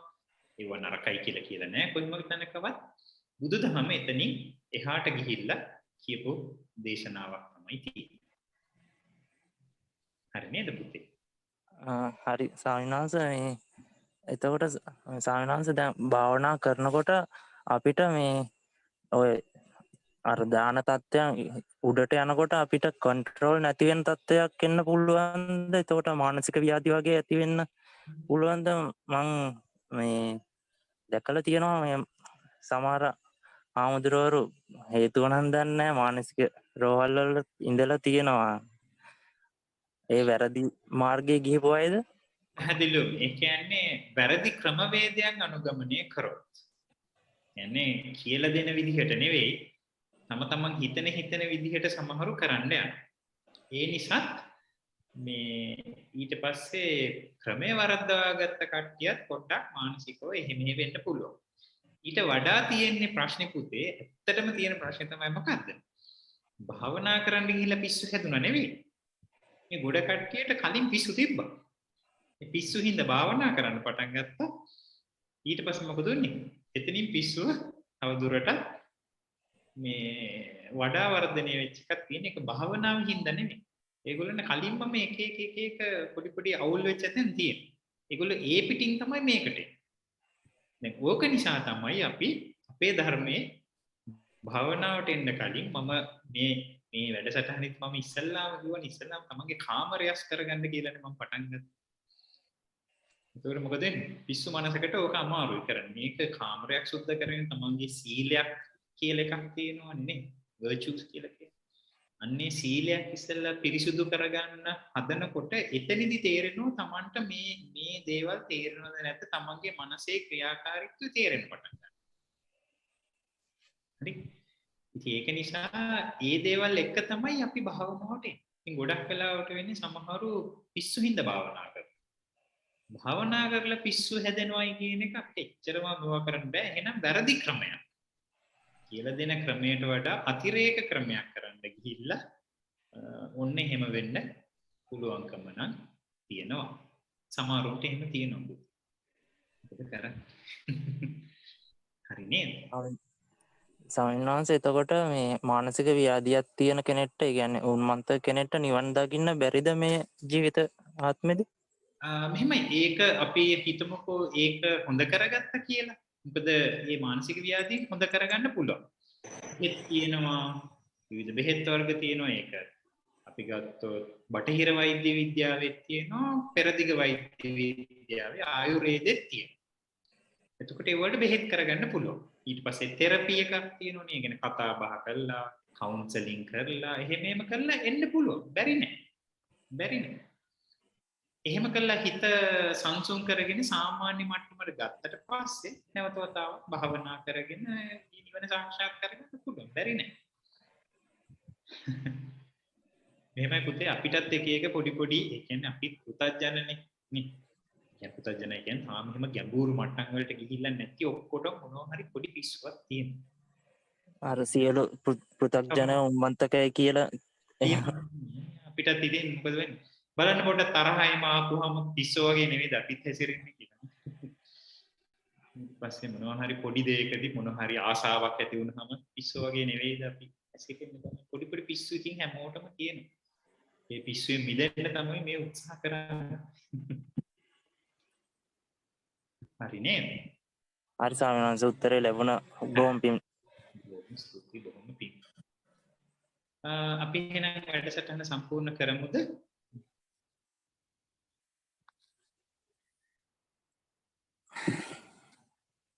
නේද? අපි එහෙනම් අපි පුණ්‍යානුමෝදනාවක් කරමු අද දවසේදී මේ වැඩසටහන සහභාගී වෙච්ච සියලුම දෙනාට සහභාගී වෙච්ච මහාචාර්ය ආචාර්ය මණ්ඩලයේ සියලුම දෙනාට ඒ වගේම මේ වැඩසටහන සංවිධානය කරපු සියලුම දුවල පුතාලටත් ඒ වගේම මේ වැඩසටහන සඳහා අපිව හඳුන්වලා දීලා ඒ සඳහා මූලිකත්වය ගත්ත අපේ හැලුම් සෞමිසිරි මහත්මයාට ඒ වගේම මේ වැඩසටහනට පැමිණි අද හැම දෙනාටම ප්‍රශ්න අපු ඒ වගේම භාවනා කරපු සියලු දෙනාටම ඒ වගේම ඕගොල්ලන්ගේ පවුල් වල හැම දෙනාටම මේ සිද්ධ කරගන්න යහපත් දේවල් ඔයගොල්ලෝ කරන පුණ්‍ය ධර්ම තුලින් ඒකාන්ත වශයෙන්ම හැම දෙනාටම සීල යහපතම් වේවා සීල අභිවෘද්ධියම් වේවා නිදුක් නිරෝගී සුව සැලසේවා කායික මානසික සුවපත් සැලසේවා කරන කියන යහපත් කටයුතු අධ්‍යාපන කටයුතු සියල්ලක්ම සාර්ථක වේවා තව තවත් දාන සීල භාවනා සීල සමාධි ප්‍රඥා මාර්ගයන් දියුණු කරගන්නට හැකියාව ලැබේවා තව තවත් ගැඹුරින් භාවනා කරගෙන මෙලව යහපත සලසාගෙන පරලොව යහපත සලසාගෙන ඊටාම ඉක්මනින්ම උතුම් නිවනින් සැනසෙන්නට මේ පුණ්‍ය ශක්තියින් හේතුපකාරක ධර්මයන් වේවා කියලා අපි මේ වෙලාවේදී දෙනාටම ආශිර්වාද කරනවා. අපි බොහෝමත්ම සතුටු වෙනවා විශේෂයෙන්ම අද දවසේදී ප්‍රශ්න අහපු ඒ දුවටයි පුතාටයි අපි බොහෝම අපේ කෘතවේදීත්වය අපේ සතුට අපි ප්‍රකාශ කරනවා. ඉතින් තව දුරටත් බොහෝම විමසීලුවන් මේ කටයුතු ඉගෙන ගන්න බලන්න. ඉගෙන ගන්න එක කිසිම වැරද්දක් නැහැ. Tamanට තේරෙනවා නම් මේ මාර්ගය Tamanට හොඳයි කියලා ඒක පුහුණු කරගෙන යන්න කිසිම බලපෑමක් කාගෙන්වත් නැහැ. ඒ කාරණාවක් මතක් කරගෙන අද දවසේදී වැඩසටහන අපි මේ විදිහට සම්පූර්ණ කරනවා. හැම දිනකටම තෙරුවන් සරණයි. පින් පුරා හෝරාවකට අධික හෝරාවකට ආසන්න කාලයක් කියනවා නම් අද දිනේත් අප කෙරෙහි අනුකම්පාවෙන් වන්සේට පාදාභිවන්දනීයව පුණ්‍යානුමෝදනා කරනවා. ඒතරම විද්‍යාපීඨ බෞද්ධ සහෝදර සංගමයේ වශයෙන්. ඉතින් ඒ වගේම අප වැඩසටහන හා සම්බන්ධ වී සිටින සත්පුරුෂ ඔබ සියලුම දෙනාට ස්වාමීන් වහන්සේ වෙතින් පැහැදිලි කරගත යුතු යම් ගැටලුකාරී තත්ත්වයන් පවතිනවා නම් ඒ වගේම වැඩසටහනට සම්බන්ධ වීමේදී ඔබට මතුවෙන යම් තාක්ෂණික ගැටලු සම්බන්ධව දැනුවත් වීමට තිබෙනවා නම් chat box එක තුල ඔබ සමග අපි හුවමාරු කරගන්න link Google form එක හරහා අපිට ඔබගේ ගැටලු ඉදිරිපත් කරන්න පුළුවන්. අපි ස්වාමීන් වහන්සේට ඉතා කඩිනමින් එම ගැටලු යොමු කිරීමට කටයුතු සූදානම් කරලා තියෙනවා. ඉතින් ඒ වගේම අපගේ ස්වාමීන් වහන්සේගේ දායකත්වයෙන් අපි මේ වන විටත් පවත්වා තිබෙන පසුගිය භාවනාමය වැඩසටහන් වල වීඩියෝ පට YouTube අපගේ බෞද්ධ සහෝදර සංගමේ YouTube නාලිකාව ඔස්සේ නැරඹීමට හැකි. ඒ වගේම මෙම වැඩසටහන වෙනුවෙන්ම නිර්මාණය කර ඇති ඔබ සමග chat box එක තුල හුවමාරු කරගන්නා ලද වෙබ් පිටුව තුලින් ඒ වගේම ඔබට ඒවා නැරඹීමේ හැකියාව තිබෙනවා. ඉතින් ඔබට නැවතත් පසුගිය වැඩසටහන් නැරඹීමට අවශ්‍ය නම් ඒවා හරහා ඔබට නැරඹීමේ අවස්ථාව සපයා දී තිබෙනවා. ඉතින් එසේනම් අද දිනේ නිසල චිත්ත භාවනා වැඩසටහන මෙහි වූ නම කියන්නට අවසරයි. ආචාර්ය පූජ්‍ය වත්තේගම සුභාවී ස්වාමීන්ද්‍රයාණන් වහන්සේට මාගේ පුණ්‍යානුමෝදනාව නැවතත් සිදු කරන ගමන්ම අපි ස්වාමීන් වහන්සේට ගාථා සජ්ජායනය කරමින් වන්දනා කරමු. ඕකාස වන්දාමි බන්තේ මයා කතං පුඤ්ඤං ස්වාමිනා අනුමෝදිතබ්බං ස්වාමිනා කතං පුඤ්ඤං මයිහං ධාතබ්බං සාදු සාදු අනුමෝදාමි ඕකාස භාරත්තයේන කතං සබ්බං අච්චයං කමතමේ භන්තේ සාදු ඕකාස කමාමි භන්තේ. ඉතින් එසේනම් ඒ වගේම අපි අපගේ විද්‍යාපීඨ බෞද්ධ සහෝදර සංගමේ වශයෙන් ඉදිරියේදී වැඩසටහන් කිහිපයක්ම සූදානම් මේ වන විටත් සාකච්ඡා කරමින් පවතින වැඩසටහන් කිහිපයක්ම ඉදිරිපත් කිරීමට ඒ වගේම ඇත්ත වශයෙන්ම කියනවා නම් අද වැඩසටහන ගැන කියනකොට ඇත්තටම ඉතාම සුවිශේෂී වැඩසටහනක්. ඇත්තටම පෞද්ගලිකව මමත් ඒ වගේම අපේ බෞද්ධ සහෝදර සංගමයත් සංගමේ වශයෙන් අපි සියලු දෙනාමත් සතුටු ඇත්තටම ගම නිහතමානී සතුටක් ඇති වෙන සිදුවීමක් ඇත්තටම සිද්ධ වුණා. ඉතින් ගැන කියනවා නම් ඇත්තටම අපි මේ වැඩසටහන හරහා ලබා දෙන්න සමාජයට ලබා දෙන්න බලාපොරොත්තු වෙන අරමුණ ඇත්තටම පොඩි පොඩි ප්‍රමාණ වලින් හරි ඉටු වෙනවා කියන අදහස දකින්න ලැබෙන එකත් සතුටක්. ඒ වගේම ඇත්තටම විශේෂයෙන්ම මම දන්නේ නැහැ ප්‍රශ්නය ඉදිරිපත් කරපු අපේ සොහොයුරිය අපේ විශ්වවිද්‍යාලයෙන්ද සම්බන්ධ වෙන්නේ එහෙම නැත්නම් වෙනත් විශ්වවිද්‍යාලයකින්ද කියලා. ඉතින් ඒ කොහොම වුණත් ඇත්තටම අපි සන්තෝෂ වෙනවා අප වැඩසටහන අප මෙහෙවන වැඩසටහනින් අපි අරමුණු කරන දේ ඇත්තටම ඉටු වෙමින් පැවතීම සම්බන්ධ ඒකේ අදහස කිව්වොත් ඇත්තටම අපි දන්නවා මේ සමාජය තුල මම ඇත්තටම මේ දීර්ඝව කතාවක් කරන්න නෙමෙයි නිකන් පොඩි අදහසක් ඉදිරිපත් කරන්නයි උත්සාහ කරන්නේ. අපි දන්නවා සමාජය තුලේ ගොඩක් අපි ඇත්ත දුරට යම් යම් ගැටලුකාරී තත්ත්වයන් අපි කියන අපි ඇත්තටම එක් ශ්‍රී ලාංකීය ජාතියක් කියලා අපි සලකනවා. නමුත් ඒ වුණාට පොඩි පොඩි ගැටලුකාරී තත්ත්වයන් ඇත්තටම ඇති වෙලා තියෙන එක ඔබ අප හැමදෙනාම දන්නා කාරණයක්. නමුත් ඇත්තම දේ නම් අපි එකිනෙකාට මේ විදිහට අපි එක සංස්කෘතීන් එක ආගම් එක රාමූන් එක පැතිකඩයන් එකිනෙකා අපි අධ්‍යයනය කරනවා නම් ඇත්තටම අපිත් හුරු වෙනවා නම් බයිබල් එක කියවන්න, කුරාන් එක කියවන්න. ඒ වගේ ඒවට හුරු වෙනවා නම් අපි ත්‍රිපිටකය වගේ ඇත්තටම අපි බොහෝ දෙනෙක් ත්‍රිපිටකයවත් ඇත්තටම කියවලා නැහැ. ඒක තමයි ඇත්ත කතාව. ඉතින් ඒ අපි බොහෝ දෙනෙක් ඇත්ත වශයෙන්ම කියනවා නම් අපි නාමික බෞද්ධ කියන අදහසේනේ ජීවත් වෙන්නේ. ඒ නිසා මම යම් අදහසක් ඉදිරිපත් කරන්නේ. ඉතින් අපි අපේ ආගමත් හරියට ඉගෙන ගන්නකම ආගමක් කියනකොට මම කැමති නැහැ ඇත්තටම මේ දර්ශනයක්. ඉතින් ඒ වගේම අනිකුත් ආගම් අපි ආගමික සුහදශීලීතාවය ඇත්තටම වඩා වර්ධනය කරගන්නවා නම් ඒ ඇති වෙන ගැටලුකාරී තත්ත්වය. ඒ කියන්නේ ඒ වගේම ඒ ගැටලුකාරී තත්ත්වයන් සමනය කරගන්න පුළුවන් වගේම අපි එක් ශ්‍රී ලාංකීය ජාතියක් වශයෙන් හිතනවා නම් ඇත්තටම ඒක හොඳයි.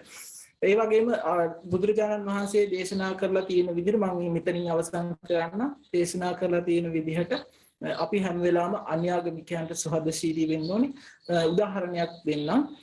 මට මතක වෙන උදාහරණයක් ඇත්තටම මේ බුදුරජාණන් වහන්සේගේ සරණ ගියා අබේරාජ කුමාරයා. ඉතින් එතකොට අබේරාජ කුමාරයා මට මතක හැටියට මම නම කිව්වේ අබේරාජ කුමාරයා බුදුරජාණන් වහන්සේගේ සරණ ගියාට පස්සේ එතුමා ජෛන මහාවීරතුමාගේ ශ්‍රාවකයෙක්.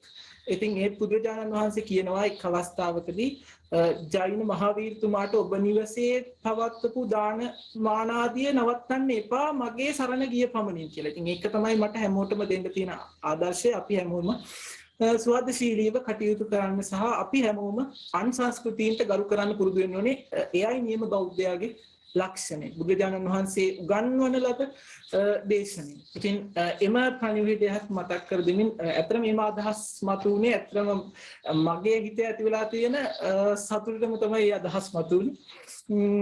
ඉතින් ඒ අදහසත් සමගින් මීළඟ වැඩසටහන දෙසැම්බර් 14 වන අඟහරුවාදා දින රාත්‍රී 7ට සුපුරුදු පරිදිම පැවැත්වීමට කටයුතු යොදාගෙන තිබෙනවා.